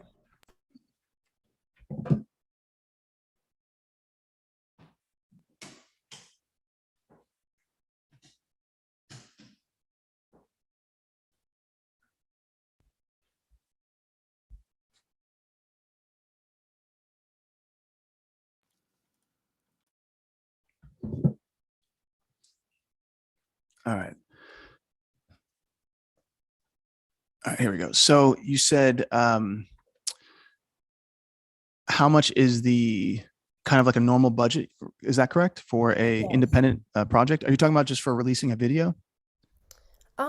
Mainly for the video, yes. How much Okay. you would put into the video itself and how much for promotion Okay. on the back end. So this is going to vary because, and I'll tell you a little bit about different things I've seen. That's probably the best way to judge it. So if you have some friends who are some great video directors, you might pay them $2,500 to do a video. And I've seen some great videos get done for less than $4,000. A normal kind of like indie budget would normally be around $10,000. That's where music videos usually start. And that's usually when there's a team. They might have 2 red cameras, and they have an assistant, and they have the lighting people, and they might rent out a certain space and actors and extras and that kind of stuff. That'll be around like 10,000. But if you bootstrap it, I've seen it get done for, like I said, 2,500 to 4,000. Now, promotion I would assume that if you want people to really see it, you're probably going to be spending around $5,000 to $10,000 for promoting it to at least get it into the numbers of 100,000 and up views on like a YouTube or something like that. So I would say all in all, if you're really trying to make a go at it the best possible, you're looking between $8,000 to $20,000 on an independent budget. Okay. Awesome. Thank you so much. Yeah, no That's problem. really helpful. No problem. And one thing I would just say is if you're going to spend something like a 20K, make sure that song has been listened to by several music industry executives who are currently in their space, meaning it's someone who's currently an A&R at a record label. It's someone who's currently, and several, not just one, like several people, people who are currently platinum producers, not the person who created the song, but other people. And get a real validation that it is worth 20 grand. because that you have the possibility of making it back, or you have the possibility of helping just to promote your career enough that people start to treat it on a different level. Because 20 grand, even if somebody has it, is not worth spending just to spend. It's way better to throw up songs with lyric videos if they're just good songs, and have people just know that there's music out there that's good and get people on Spotify and try to build a fan following, than to spend all this $20,000 on a video and all this stuff just to say that there was a video that was done, because that 20K can be truly used for much other things than a video, unless that video is just, it's worth it. And the reason why I say this is because I know a lot of independent artists who have good songs and they spend a lot of money on music videos, and then I go and look at their video count and maybe it has 5,000, 10,000 views. And that means they went in the hole really big on that video, and they're not going to make that money back from that video. I would have much rather them just do a lyric video and something simple, and then saved and waited for that hit song to put the 20K behind. Yeah, that makes sense. Cool. Okay. Thank you. No problem. All right. Logan, do you have a question? Oh, Logan stepped out. Banner. We back again. Back so can I just share my screen again? This time I want to show you my income plan. Sure, man. Thanks, man. Mm-hmm. So I've done the math basically to achieve my plan. And the good thing is I live with my parents right now. So it's not too much financial stress at all. It's good thing. Good. So basically I'm just trying to make like basically, $2,400 per month. Cool. Now I have two routes to go. The route that I'm more familiar with right now is just teaching classes, right? That's great. And with teaching classes, what I consider a long-term student would be 20 hours a month, then I just need 3. Yep. And I can achieve this. Yep. So I'm cool with both of these approaches. So I just want to get your take, and if you're in my shoe, how would you try to, yeah. Or would you say these approaches are fair, or how would you, what are other ways you would go about it? Yeah. Okay. So if you're talking about making $2,400 a month on production, I would say you do it from 2 models, which is, one is you're possibly teaching, like you're saying, and you can do one-on-one or group. Obviously a group will mean less work, more income, which is better for you. And also people get to ask questions that other people might have. So we're in a group setting right now. You might ask a question, but someone else learns from it. Yeah. So it actually magnifies the mastermind, which I think groups are better for that. Now there might be some times when you have a one-on-one person where maybe they have to pay a little bit more because it's one-on-one time. So let's say if you do a group session for, and I'm just throwing out random numbers, I'm not saying do this, but let's say a group session was $25 an hour for a group, and you only take on 4 people a group. So you technically make $100 an hour, and you work, let's say a class is on Monday and a class is on Thursday. So you're with 2-hour classes. So that's $200, that's $400 a week, and you work 4 hours. Does that make sense? So 4 times 4 is 1,600. So you're only, $800 away from your goal, from only working what we just said, only 8 hours or something like that, or 16 hours. Yeah. Right. You're saying, because that would be a whole month. Yes. So if it's right. Let's say it's on Monday and 30. Yeah. So then if you also then do one-on-ones for people who want higher education, and let's say your one-on-ones are, instead of the 25 an hour, it's 40 an hour. And then for those you do 2 hours and you make $80, and you do that with a couple students. So then you only have to do that for 10 hours. So you've only worked technically 26 hours that month, and you've already hit your mark of $2,400. Okay. So then also you can do is you could sell your songs or work with artists where you're creating beats for them, and say you might start off with at $300 just for the track and the helping with the songwriting, but you don't do any of the vocal production or things like that. Like you're just working on songwriting and the track, and they take care of the mixing and the vocal production. Right. And you do that for $300. But if for $500, right? what's that? Yeah, producer mix. Right. Yep. And then for $500 though, you will do all the vocal production. You'll do the better mix, let's say, and they own the master or something like that, but you hold on to your writer share because you're in help write. So you did it for 500. And technically you only need to sell 2 songs a month plus the other work we just talked about, and you already have $3,500 around. Right. And so with the just the track thing, the songwriting track thing, you would say like, write with the person and make the track. Well, you don't have to. That's gonna be dependent on just each person's gonna be different.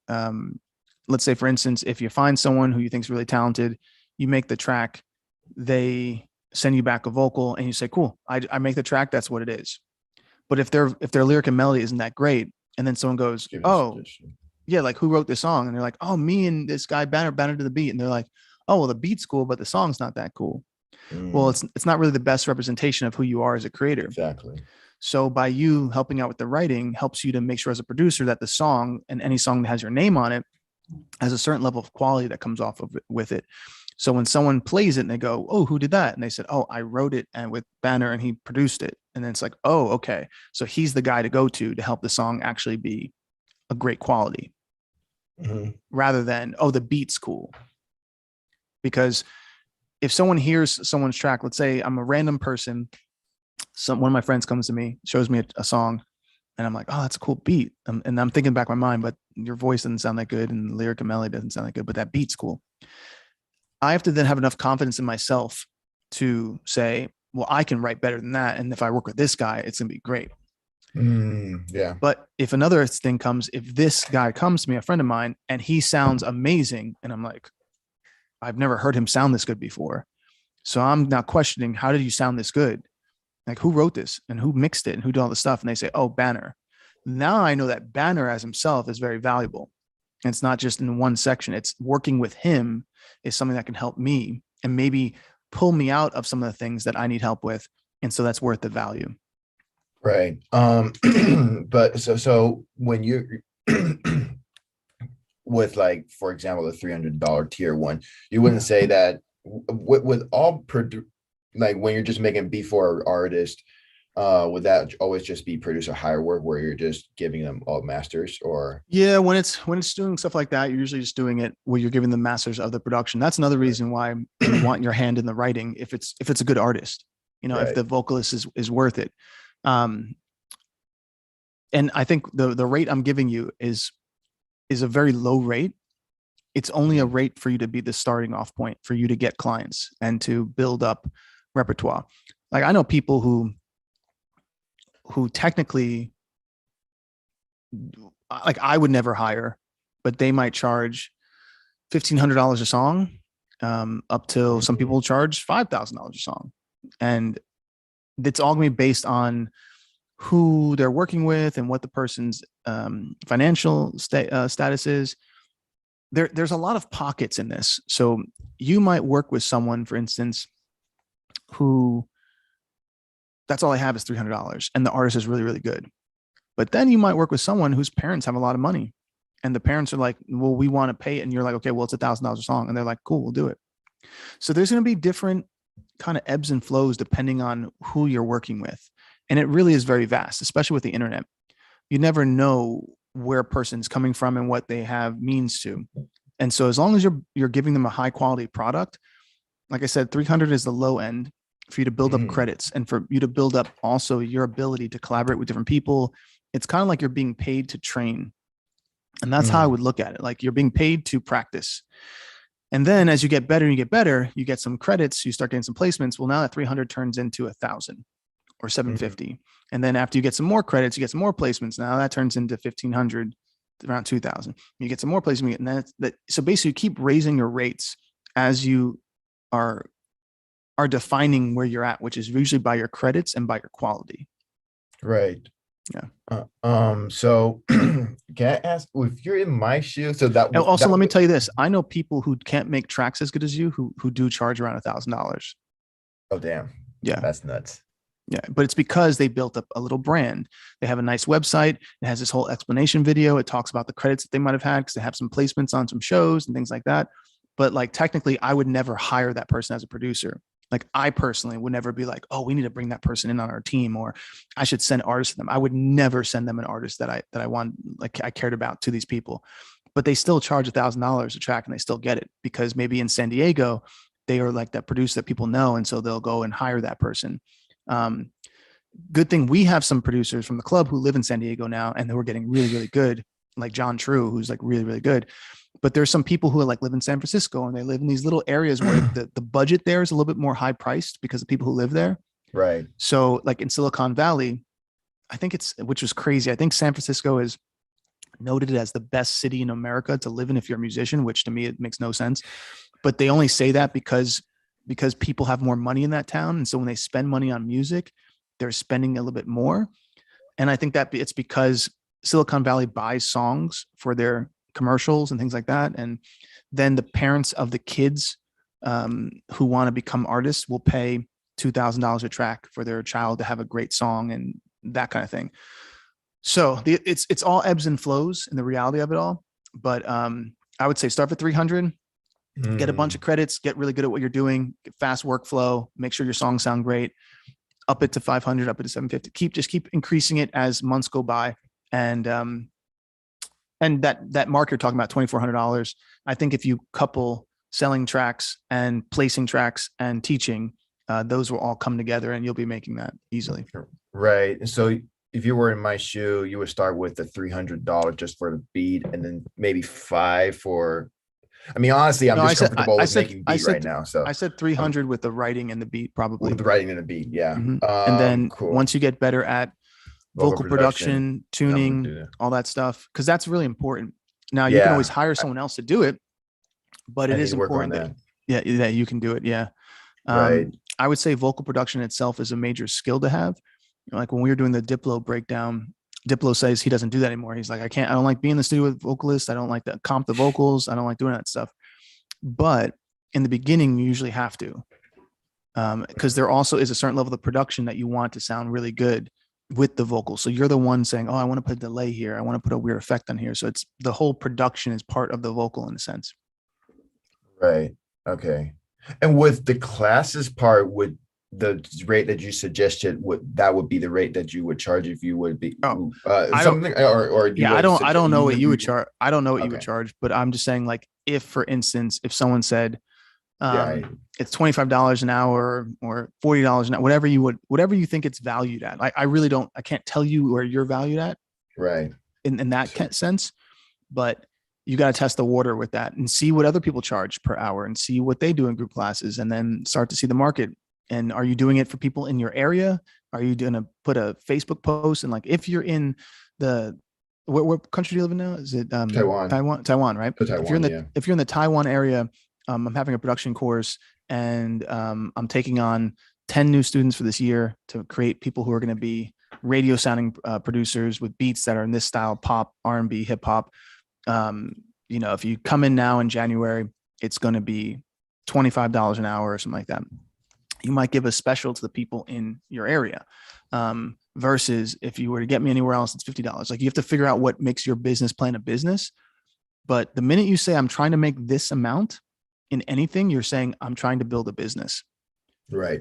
So that's why it's important to kind of look at it as a business strategy and then build from there. Okay. And so of course it will be marketing from now on, now that I have this goal, and that would be ads. That would be make flyers. You put in Facebook groups, put ads up on Facebook, put ads up website or website, website not that necessary yet. I would say a website would be necessary if you're going to want people to take you seriously. Fair. Yeah. Probably build a website. Or you can also do in-person classes. If you're, like I said, in Taiwan, you can do an in-person thing if you're okay with that, and you rent out a place and you say, okay, here's a hall, or here's a rooms, and you got 4 or 5 people there. You got some speakers set up, and you kind of run through a production course. You can do things like that. We can rent out places. But I would just say, look at that. If you have your amount you're trying to hit, what do I need to hit that? Go out there and promote till you get that, and then see how it builds and what you need to do to build it. Cool. Thank you. Logan, your turn. Yeah, Logan, you stepped out for a second, so we called you, but you were gone. Oh, sorry. The internet guy is here, ready to Okay. disconnect me from the Zoom meeting. All good, man. So All no, good. that's okay. So I had a couple questions. Go ahead. The first one is kind of, so my goal, I just put a checklist up on the wall. I'm going to do 100 songs next year. I'm just getting my head ready. I kind of cheated a little bit. I put a couple songs on there already from the last couple months, but I want to do 100 songs next year. Okay. But I'm just kind of wondering, once I do 100 songs, I'm wondering, is there like a filtration process in where I can pitch songs directly to like Yudi or it to you guys, or to, I'm wondering, I have no experience going into the next thing where how am I actually gonna get those songs out there? What's the process for that? Okay. So if you do 100 songs, I think it has to come to the point of what do you want to do with your music? I mean, that's going to be, are you trying to get in TV and film? If you're trying to get in TV and film, then you would take the songs that fit TV and film, and then you pitch them to Yudi and see which ones she'd want to represent. So I can't, that's not stepping over the line if I actually send her disco links to say, hey, do you think this is quality enough? No, I mean, that's what she's doing as a rep, is she's repping songs that are amazing. Yeah. Awesome. Okay. Yeah. So that'll be one thing, is just get the songs you feel fit for that and then send them to her. Let's see. Now, also clarity, what Yudi does is Yudi reaches out to all the different sync agencies and sync companies that are mentors in our group, and she gets updated briefs that they're looking for. So her representing a song is her basically saying, I'm going to make sure if something comes along my table that I will pitch towards it. Doesn't really mean that you're going to get placements just because she's representing it. Absolutely. So the first part is getting all the songs, narrowing them down. Now, which songs are going to be pitched for TV and film, and which songs are going to be an artist project that you might release. And it might be a mixture of those things. Then it might be what songs you think you want to pitch to other artists that you don't feel really fit you, but this is like a really good song. And you need to talk to a publisher or someone at a record label and get their experience of where you think that could fit in. That's a whole nother ballgame. So what I would do is I'd take the 100 songs, narrow them down to the songs that sound like money, I call it, which means the songs that are most emotional, that connect with people, the songs that most likely be on radio, TV, film, commercials, and that whole list of things that create revenue that would do good on editorial playlists. And I just narrow it down to those songs. And then from that point, I most likely would sit down and talk with an entertainment lawyer and see their thoughts on if they have any connections with publishers, administration companies, what they would advise you based on your current catalog. But I think if you do all these things at the same time, things start to kind of bubble. And then obviously the songs that are the very best are the ones that you should release as an artist and put time behind and possibly shoot videos behind, like all that stuff. So it's basically get your 100 and then to start to squeeze until you have the few that you actually need to hold on to.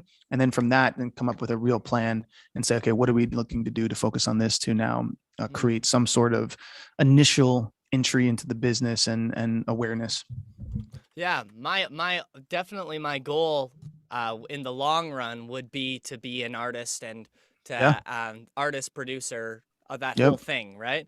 I would love to do that, but I just want to I want to make sure that that what you said is really helpful. So I appreciate you saying that. And I have one more question related to that. Sure. So I have this like an ADHD type of making music where I'll go from like bedroom pop to like heavy metal to wherever, and I just go and I just shoot for a genre. So now over the last 3-4 years, I've got collections of songs that are super hard rock, super one thing. Do you suggest that if I were to release those as an artist project, I feel like going from Metallica to Clairo might piss off your fans. So do you think that it's better that I just release all those songs on one album or as a completely different moniker? Well, before you go into releasing songs, first you got to make sure those songs are quality. Yeah. So I don't know where they were. I mean, if they were, it would be really confusing for your audience. Yeah. So I mean, like I wouldn't recommend to anyone have different genres on a release because if you have a fan who likes your heavy metal side, they might not like your Clairo side at all. And then they get confused. And so when they hear your name pop up or they see it pop up, they're like, well, I don't know what I'm going to get out of this song, so I don't even want to click on it. It's kind of like if I go into a pizzeria, I want to know if there's pizza inside there and they don't sell me sushi. That's what I want, right? Even if I like sushi, I'm going to walk in and be like, but I wanted pizza today. And that's, you had it on the front.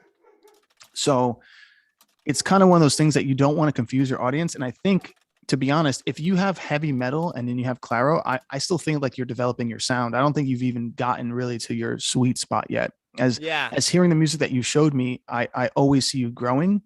So I don't think you've hit your thing yet. I think you're getting really close to it, probably most of recently in the songs you've been showing me from the last producer breakdowns. I appreciate you saying that. Thank you. No problem. Yeah. So I think that's, now you're edging towards more of an authentic sound that fits you. And that takes time. So like, that doesn't have to be rushed. There's a thing that a lot of people want to rush to getting, like, here's who I am. And so I do a little bit of this, and I do a little bit of that, and I do a little bit of this, and but it takes time to mature something that's going to be great. And there's no reason to rush it, especially you got to realize you're doing a lot of it on your own. And you're producing yourself. So like, for instance, you talked about like Harry Styles before, right? Like Harry Styles is not producing his own music. He's got some of the best producers in the world helping him create a sound. So it's a lot easier to walk in as a vocalist and just sing a song and have someone else worry about the sound and all the things. But when you're the one creating the sound, it might take a little bit more time. Especially because you're not being paid $100,000 a record, where these other people are being paid a lot of money to be really intentional and to create something that's going to be amazing. Like there's a lot of layers that go into this. So I think just getting the skill set, like you said, of being able to do songs quickly, to hone in on the sound of music that really fits you, to kind of go in there and just dig and dig and dig till you find the gold that you're looking for, rather than shooting different energies all over the place, because that gets real sporadic. Yeah. And then as you dig and you start to figure out the spots that you're at, you start to pull up these gems and okay, I dug for 20 shovels and I found this one piece of gold. Okay, put that one there. And that's a great song out of the 20. And then you shovel a little more and like, okay, I got an emerald. And you shovel a little more and you're like, I got a ruby. And then when you come out all this dirt, you have all these beautiful gems in there and you're like, okay, these are the ones that are gonna help me to break a career. These are the ones that are gonna help me move forward.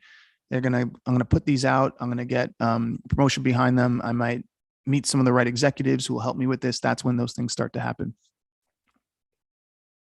Oh, I think his internet went out. I was like, he's got a serious look on his face. Can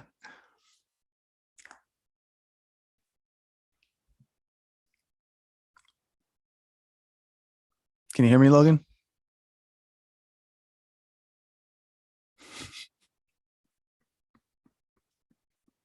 He's like, oh shit.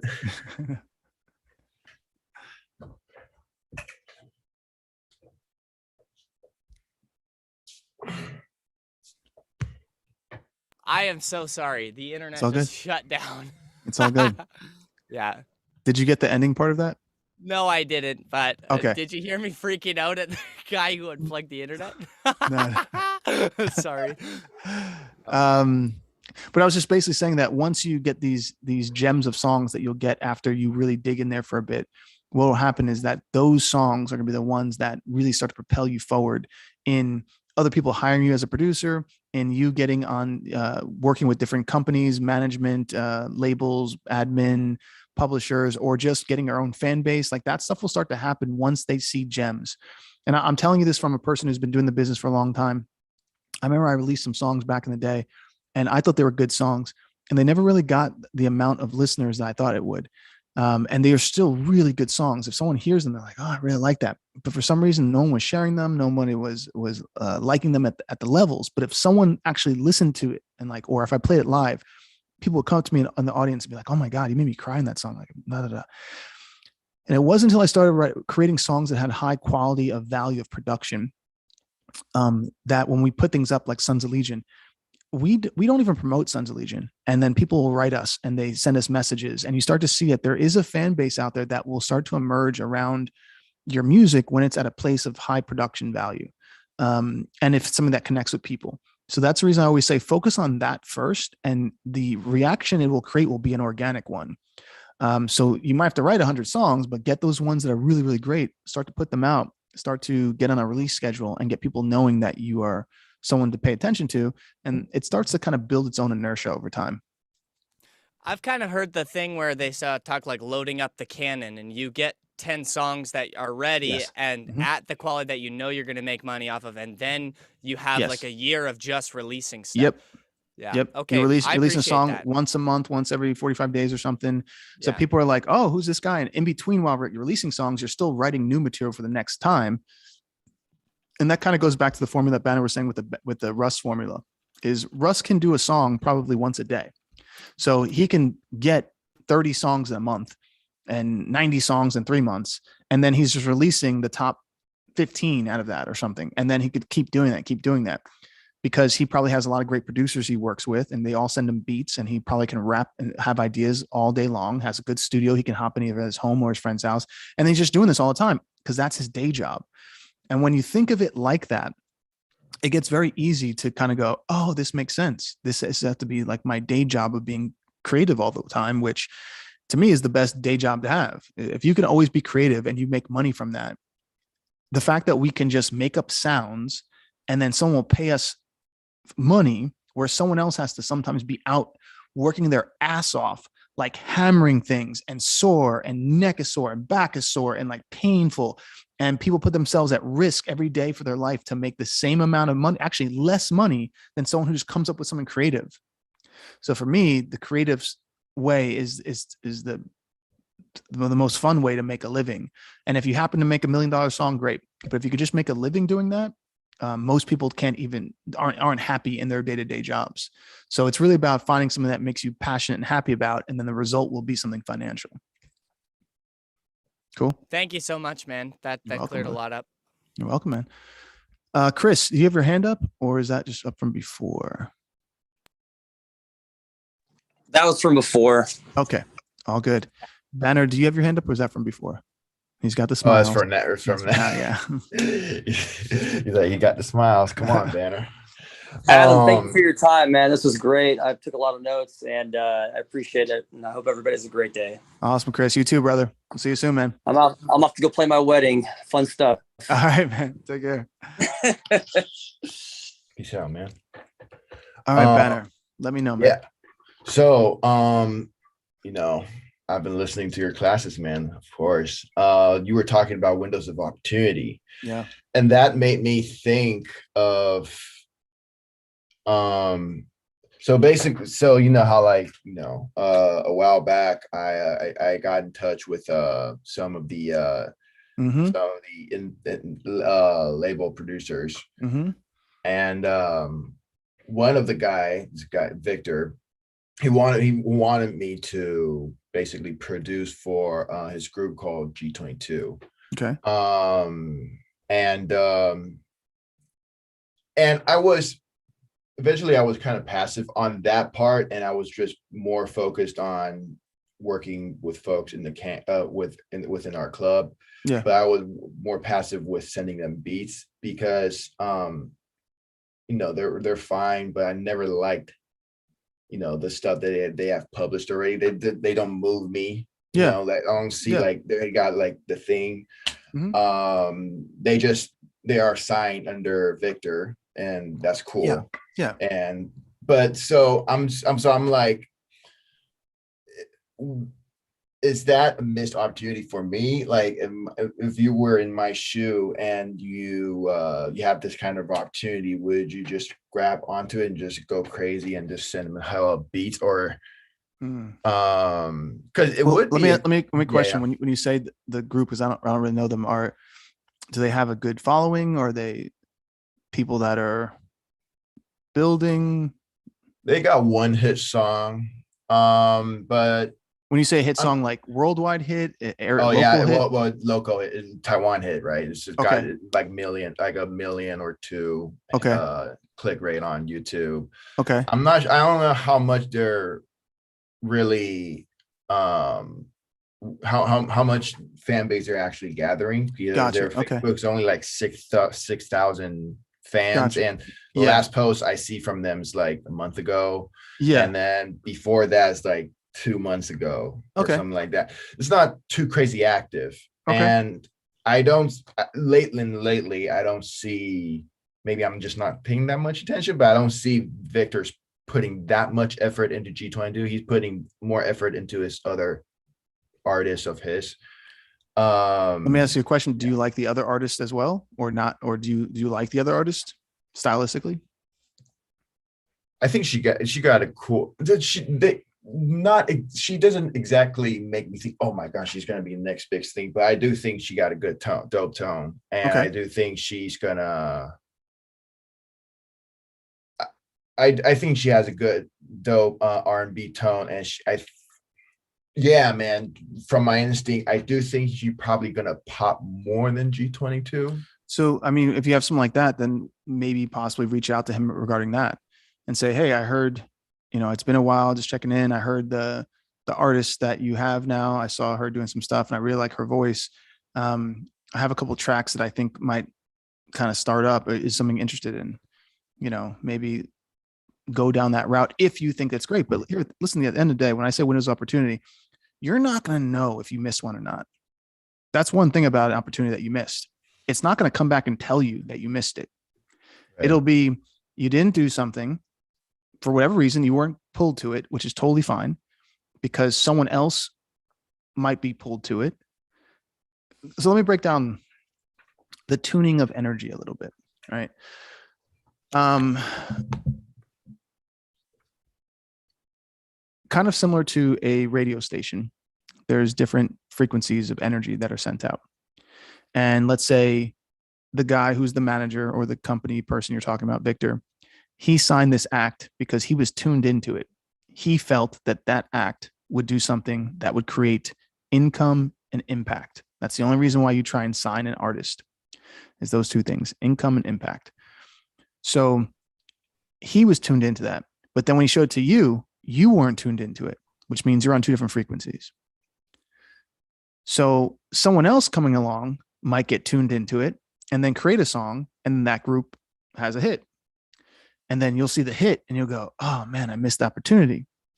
But then it says, did you really miss an opportunity, or were you just not tuned to the same thing that they saw? That's when it gets into the deeper layer. Like you might not have created that song that got them the hit because you weren't tuned into their energy.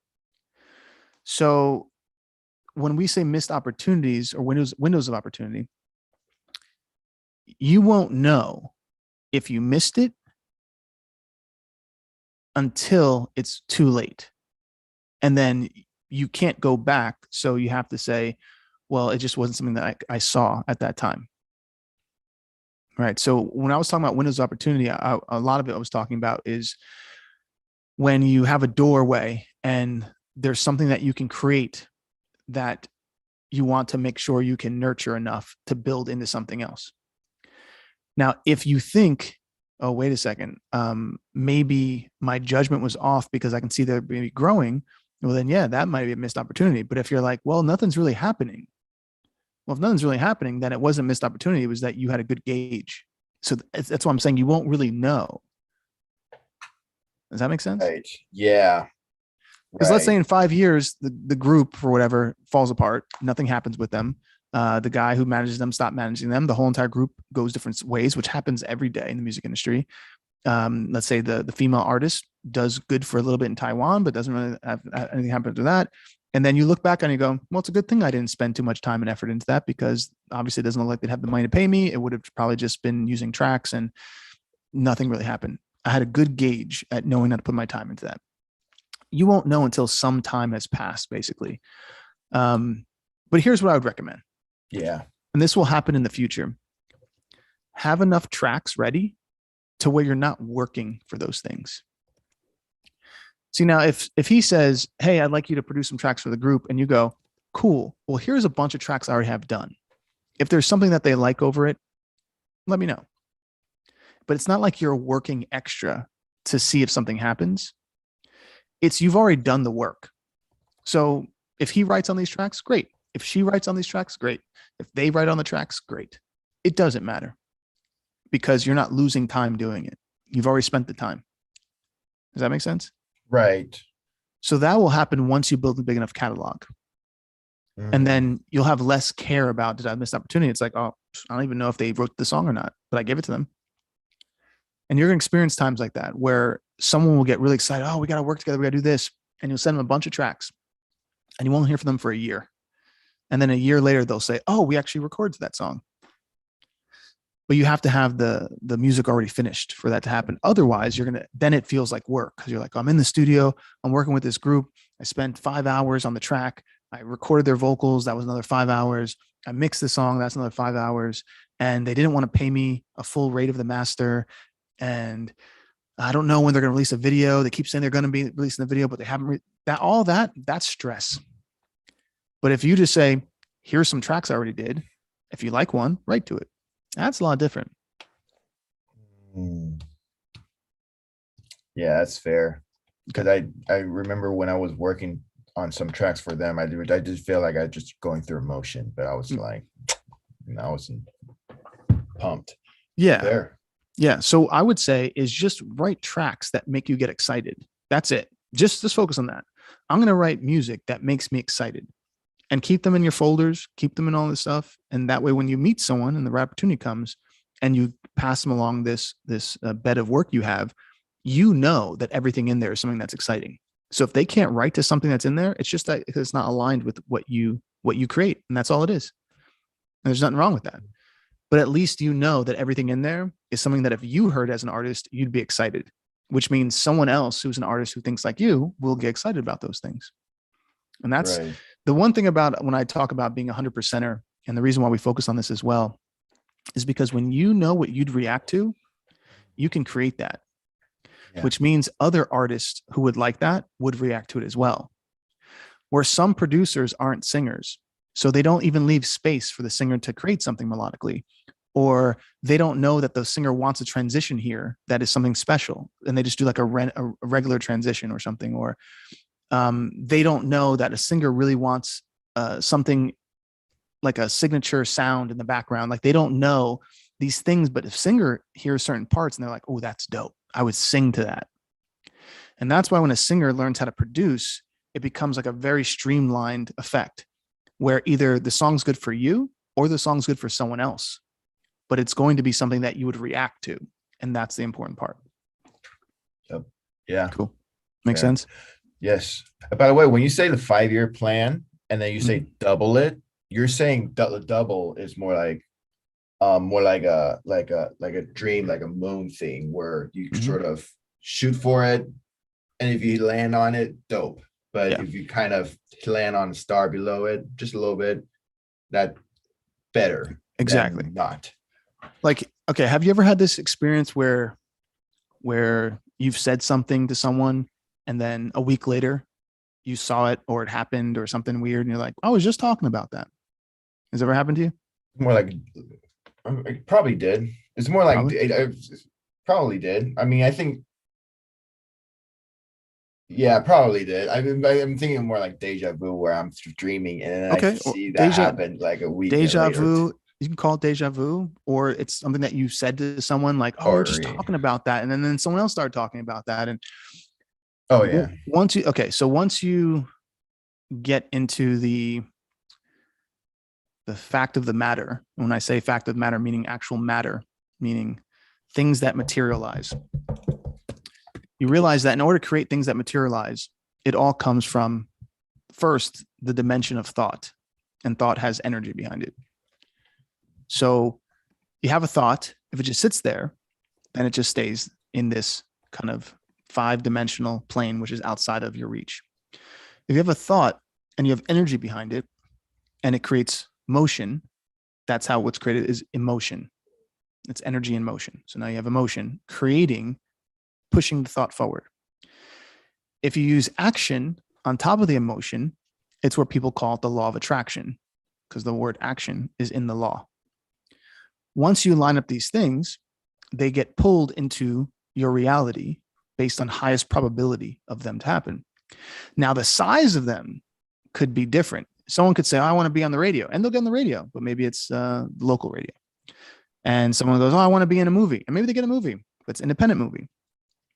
People have different versions of what this is, and all of it is just ideas. So what I always say is take your vision to be the biggest vision that excites you the most, that gets you the most really feeling the emotion. Because if you have that much emotion towards it and you have that much action towards it, you're most likely going to end up at some place there, which 99% of the people did not try to activate. So they couldn't pull that into their material world because their brain couldn't go there.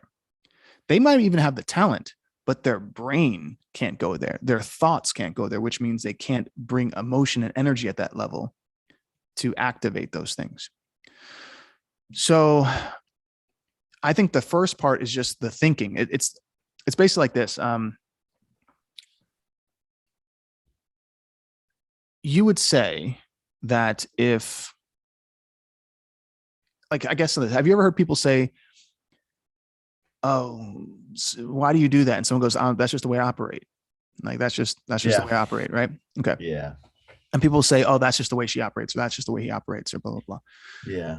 So would you say then we have a system around us that we're operating inside? Right. If your set of operations that you're doing, it's kind of like a system of the way the person acts. Right. Right. Yeah. So that means you have an operating system. Mm-hmm. Correct? Yes. All right.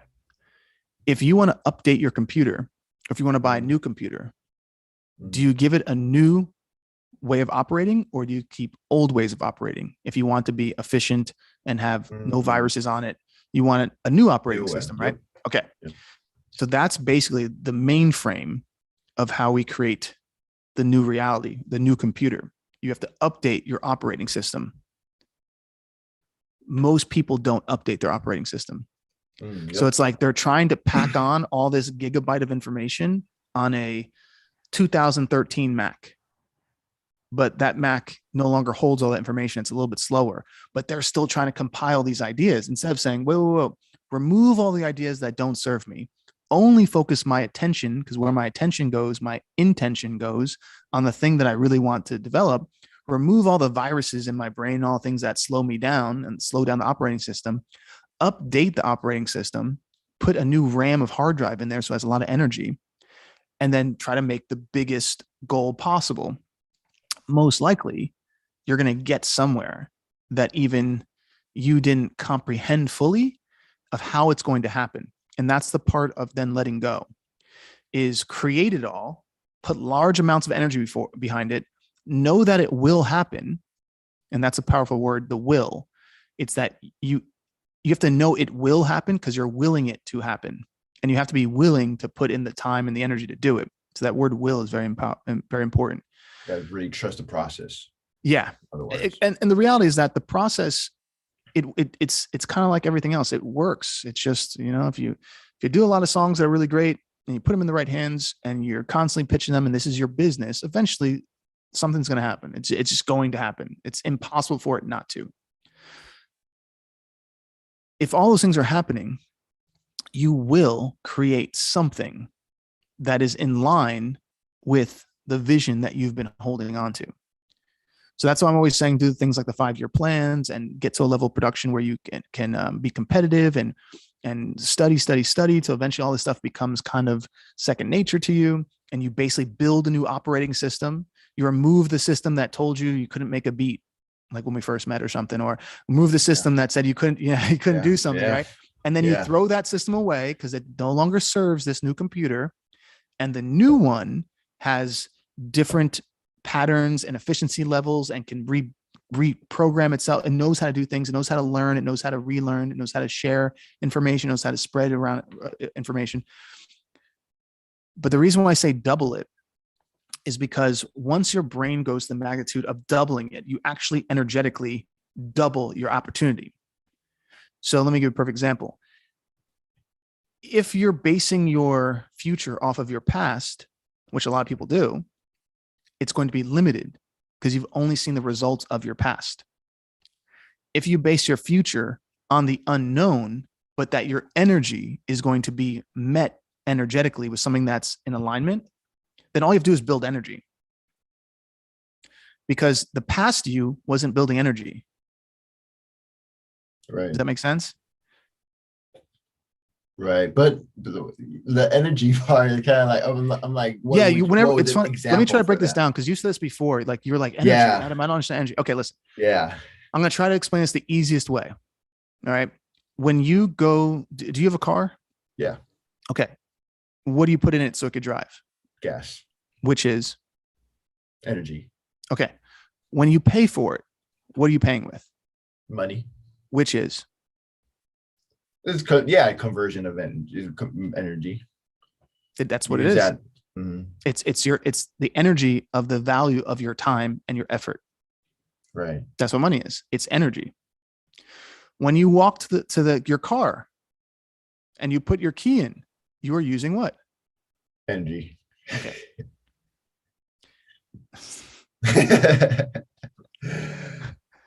The knowledge I'm giving you, you're collecting in a form of what? Well, yeah, in the form of energy into my brain. With that, yeah, energy. How is it being transferred to you? Through a computer that uses what? Oh, energy. Okay. Yeah.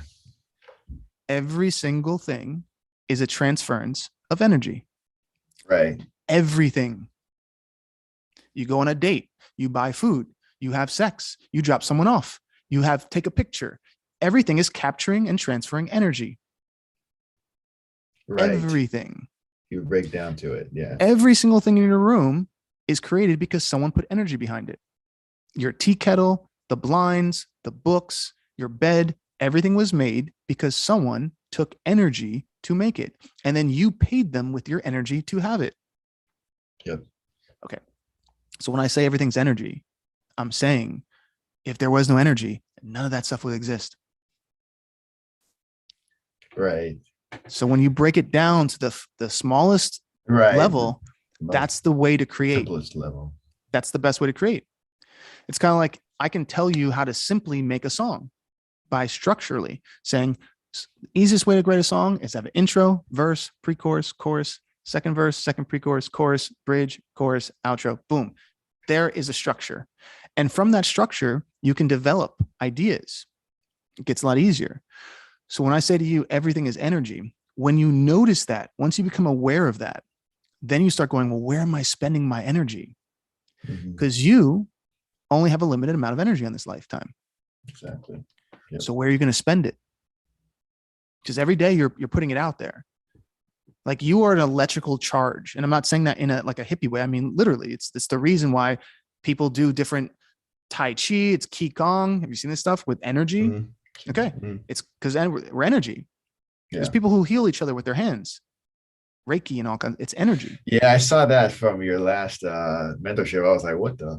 See, yeah. when you were first saying it, and you were like, "This is not still hippie shit," and I was like, "This is hippie shit." And I looked at your videos, and I was like, "Wait a minute, is this real?" Exactly. See, and so when I was saying these things, when I say energy, and people go, "Oh yeah," I'm like, "No. I'm talking about actual energy. It's a form of a unit that can be quantified and can be powerful. And when you know of it, you use it. And there's a lot of people, and I'll tell you this, there's a lot of people in high places who are very aware of this and they use it. Sometimes people use it for good, sometimes people use it for bad, but they're using energy. They're trying to control energy. All right, I'll break this down even more. If you are a powerful dictator and you want people to go in line, you need to control their energy. That's it. How do they think? How do they eat? How do they feel? Where do they look? Where's their attention going? Where is their energy going? Once you capture their energy, you capture their conscious decisions. They are now in line with what you want. It comes in a form of what we would call it information. But when you turn the word, it means you're now in formation. Does that make sense? That's a bar. Right. Okay. So move it back. When I say a thing about energy, what I mean to you is, where are you putting it? So like, are you putting it, if you're putting it in your productions and you're like, I'm going to put enough energy to become a hit producer, hit songwriter. Well, that's what will happen. It's just energy. Because you can say, I'm going to become a doctor tomorrow. And that's what would happen tomorrow. You'd say, I'm going to become a doctor and put my energy towards becoming a doctor. In the next 6 years, I'll become a doctor. And you'll become a doctor. These are just costumes. They're avatars. They are things that we want to experience. In order to experience them at certain levels, you have to have enough energy to put out and to ingest. And that's all it is. And so when things get a lot easier is when you go, oh, okay, so I want to put my energy into making music and to understand the business. Cool. Just put your energy into that and then magnify it.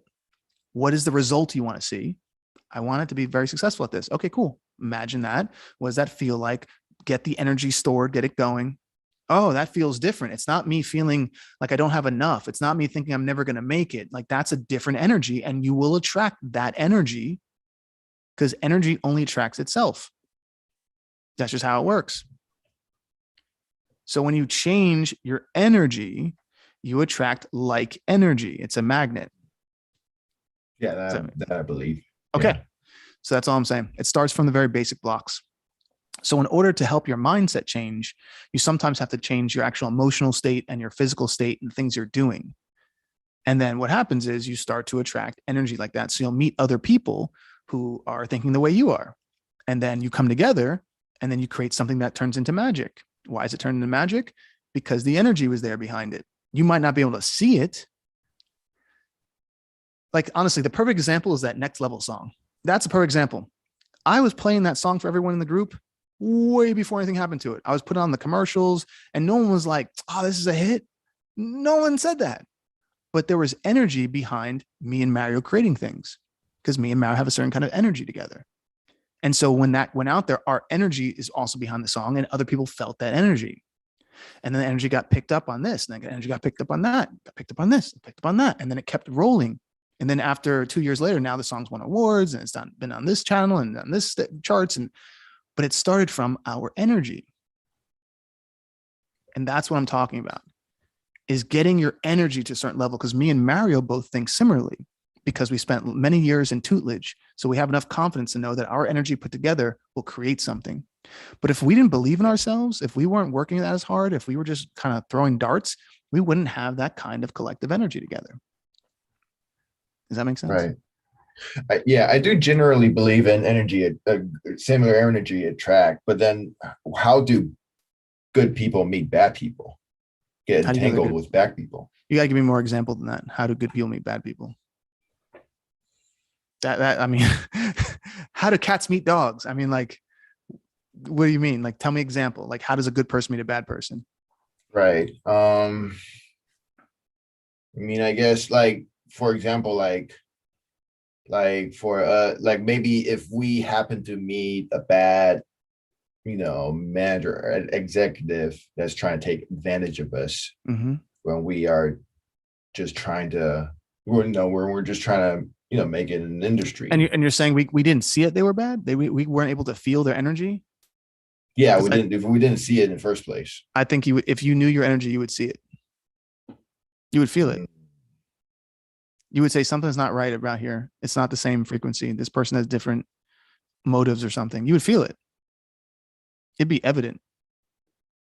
Now, if you choose to go into that deal, if you choose to kind of see where it goes, well, then you're changing your energy to get to a desired result based on a thought of what will get you there quickest.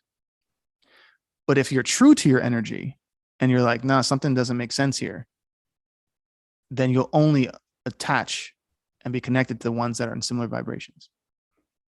You don't think that people will be so good at acting or that? No, I think everyone knows what they're getting into subliminally, subconsciously. You all know.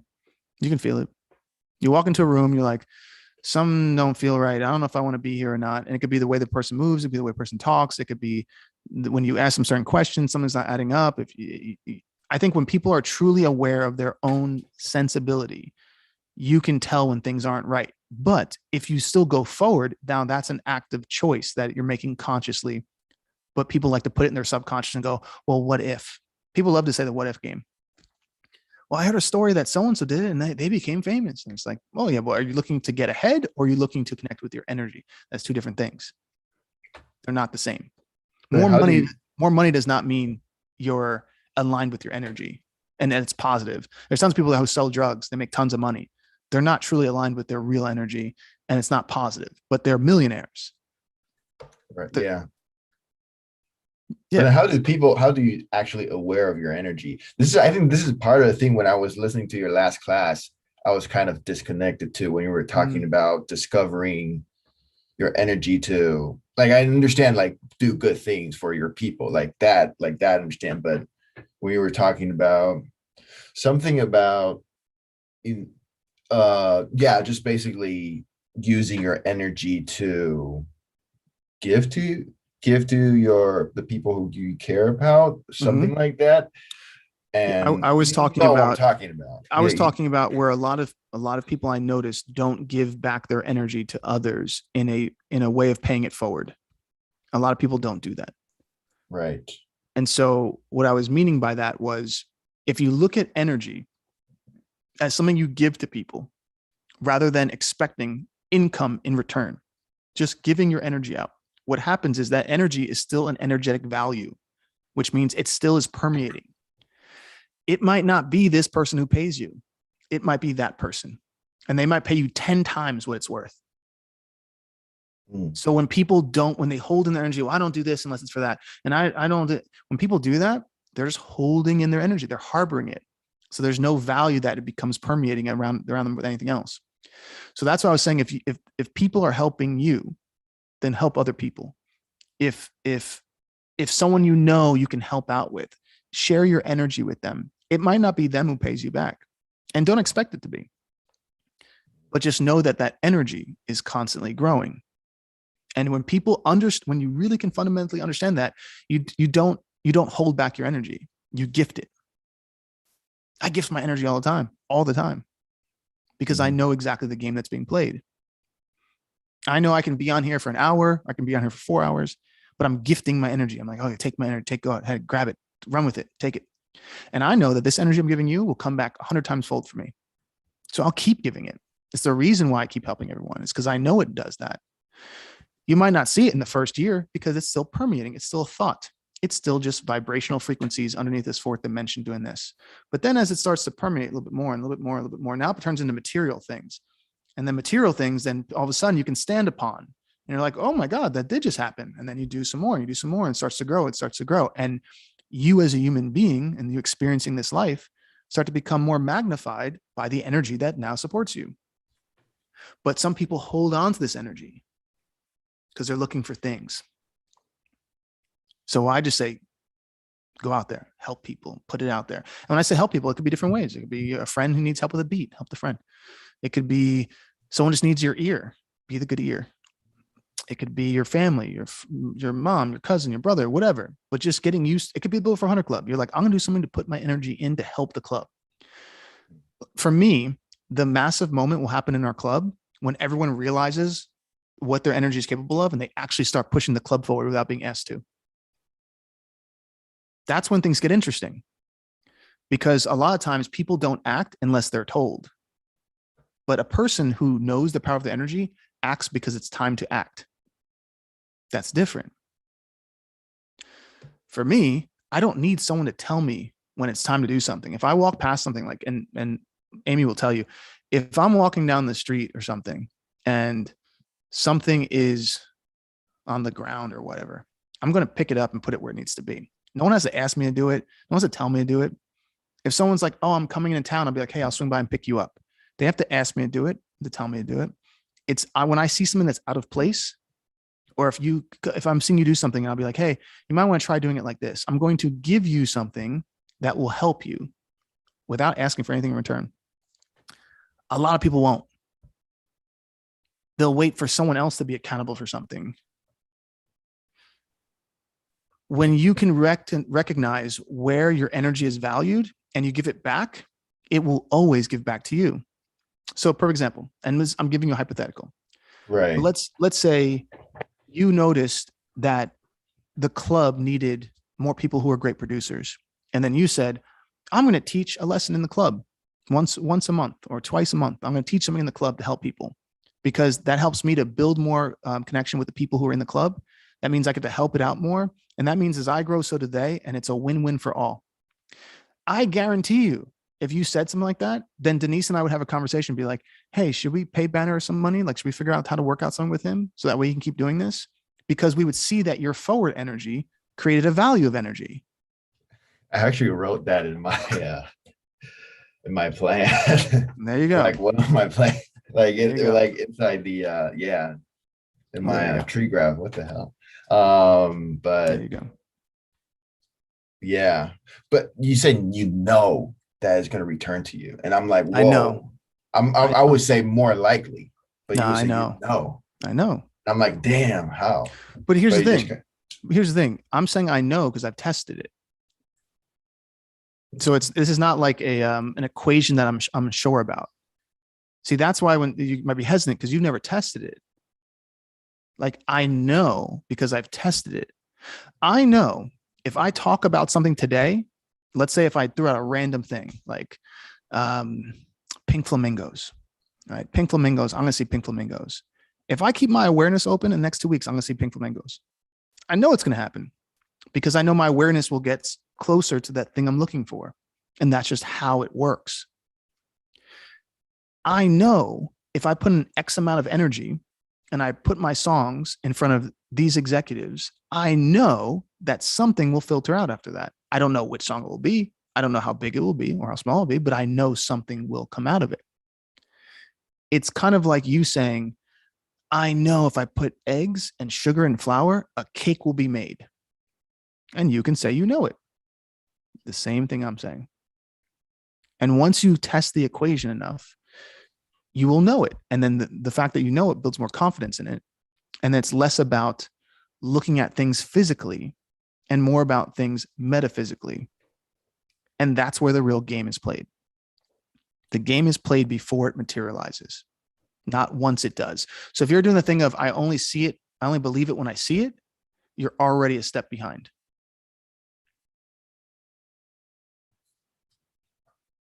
Right.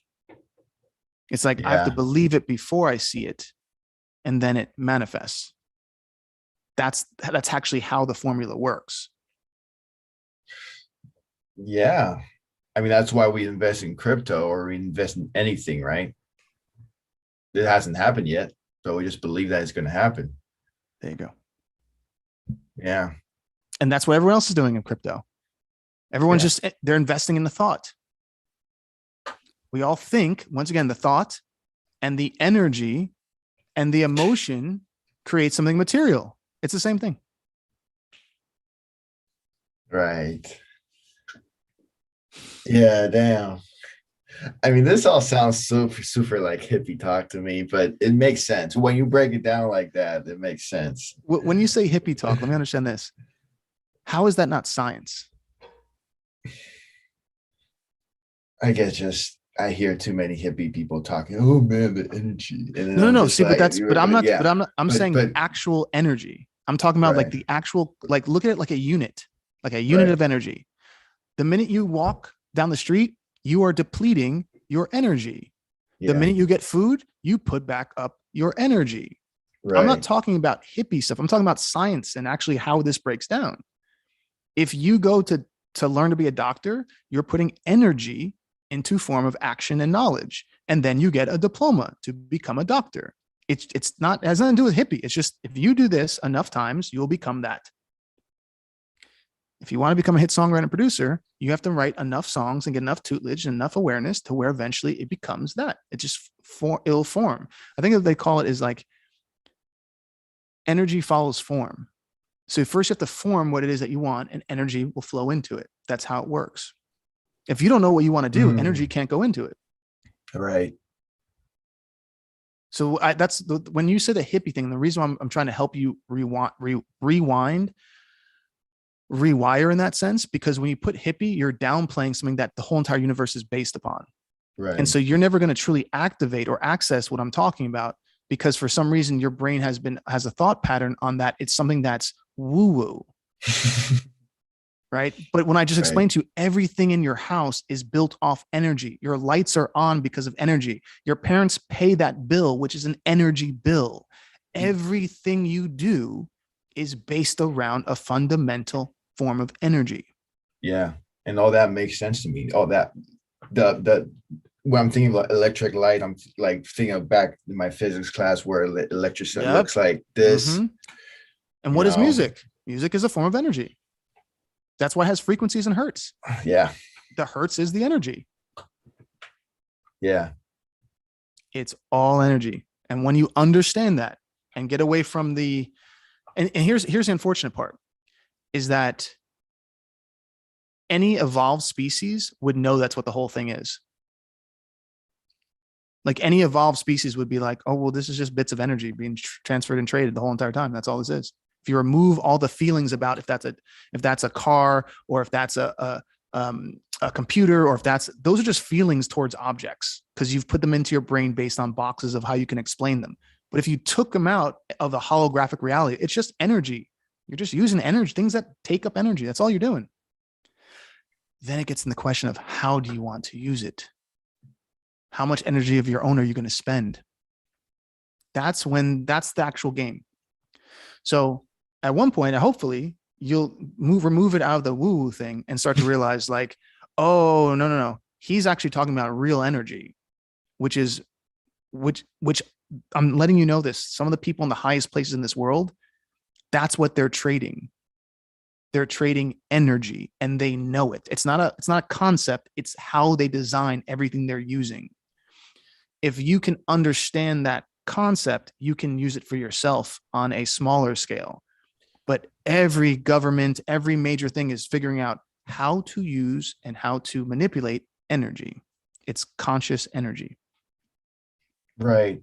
I guess the disconnect mainly would be now I'm thinking in forms, right? I'm thinking in pictures. So when I'm thinking of electric energy, I'm thinking of like the energy I see in physics class. Mm-hmm. When I'm thinking of music as an energy, I'm thinking of like the actual sound wave. Yeah. All that, right? And when you're talking about putting in work to get that money, to use that money to buy something, it's like an exchange. And I'm like, okay, that makes sense. But like the human to human energy, I guess the issue was that I couldn't see, like I couldn't think what would be the form of the energy. Let me ask you, have you ever met someone, let's say, that you were attracted to? Right. Okay. What were you attracted to about them? Past their looks? Yeah, a lot of times it's just kind of like, I mean, you get. I want you to say it. What are you attracted to them past their looks? How they care about me. How they care about you. Yeah. And how that's a big one, right? So that comes in many forms. Mm-hmm. And many forms of what? I mean, many forms of action, but which action is. Thank you, my friend. Right. Action is energy. Yeah. Yeah. Right. Yeah. And sometimes you just kind of just like them or love them without an immediate reason that pops up in your brain. You just, once again, you're just like a tuning fork. That's all it says. We really broke it down. You are an antenna. You receive and you send. Right? Have you had a friend that you were thinking about and they text you? Or they called you? Not. You've never thought of someone and they text you? Like immediately? No. Have you thought of someone soon? Have you thought of someone, talked about their name, have done anything, and within, let's say, one day, they've wrote you and you didn't reach out to them?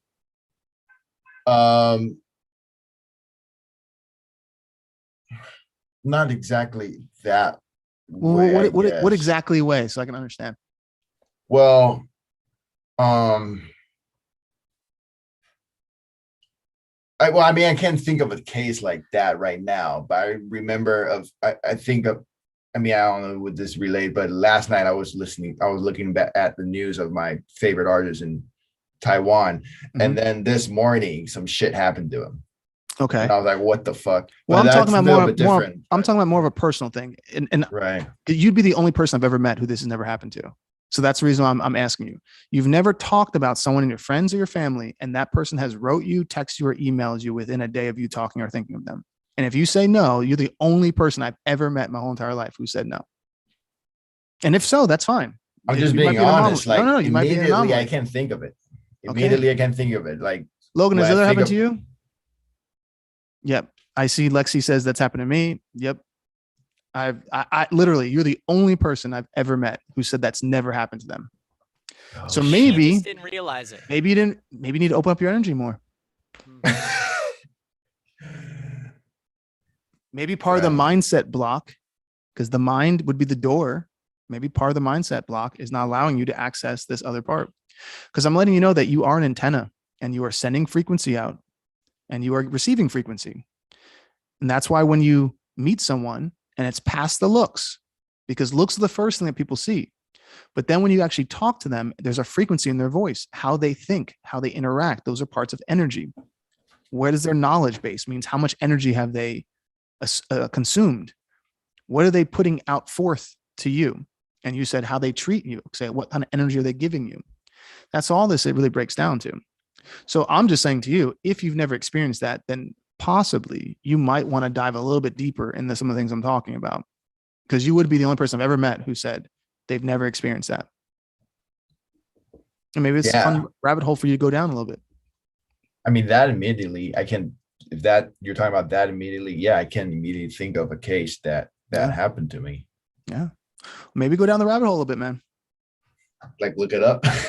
like dive down the rabbit hole a little bit more of energy and get a little bit more understanding before it. So it doesn't have this word that you associate with your feelings based on not having education behind it. Because it's kind of like if someone says compressor and you're like, well, I don't really know what a compressor does. I mean, I kind of know what a compressor does, but like people just say put on a compressor.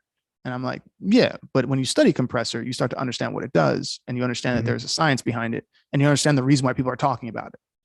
It's not just a plugin. It's a whole idea of how you're creating with something. So what I would do if I was you is possibly go down the rabbit hole of studying things like, what is energy? How does energy work? What is your personal field of energy? And then maybe you'll find some actual science that helps your brain to go from an idea to an actual ability to understand the representation of it.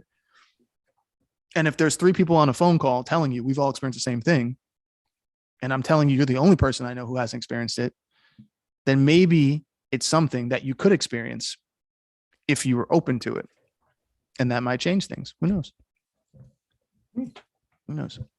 All right. That being said, I think we are over our time limit, everyone. Looking over here, it says 2:30. Okay. Yeah. So we've been on for 2.5 hours. All right. So hopefully you got something out of today's consultation. I was able to help you a bit. And you're very welcome, Lexi. I hope you're feeling better and get better soon. Okay, starting in next year, there's a couple of things that I might be adding to the club. I'm going to run them by with Denise and Aubrey on Monday's meeting, but I'll just run by some of them with y'all so you kind of know where we're going to be bouncing around, because there's some things I think will help the club a bit. So one of them is there's going to be a fund that we'll be doing with people who are getting involved in the Sync and Artist camps. So that way there'll basically be a fund that the money goes into. So the camps will be part of the membership. So anyone who's a member already, you'll keep your same things, I think, for the most part. But there will be a small fund that some of the income from the people who are doing in the camps will go into a fund. Then when you find the songs that you all think are the best songs, you can allocate and you can access that fund and you can use it towards promoting your records. So the goal is to create a situation to where every like 2 or 3 months, you have a couple $1,000s in an artist fund and you all can release songs with that fund and it'll be collective. So everyone who's part of the camps is actually going towards it, but then the best songs are the one that are picked and the best songs are picked by the group. So it gives everyone the reason to have the best songs. And also you have money then to promote it. So that's one of the things that we're doing.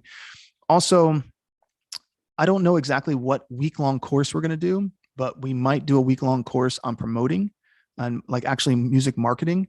Because I think we've done courses now on sync, we've done courses on production, but we haven't done one yet on marketing. So bring in a bunch of experts who understand the YouTube algorithms, who understand the Instagram algorithms and TikTok and all these different little platforms, and put it all together where it's a week-long kind of like intensive camp of how to really market on an indie budget and get things out there in a big way. So look out for that one.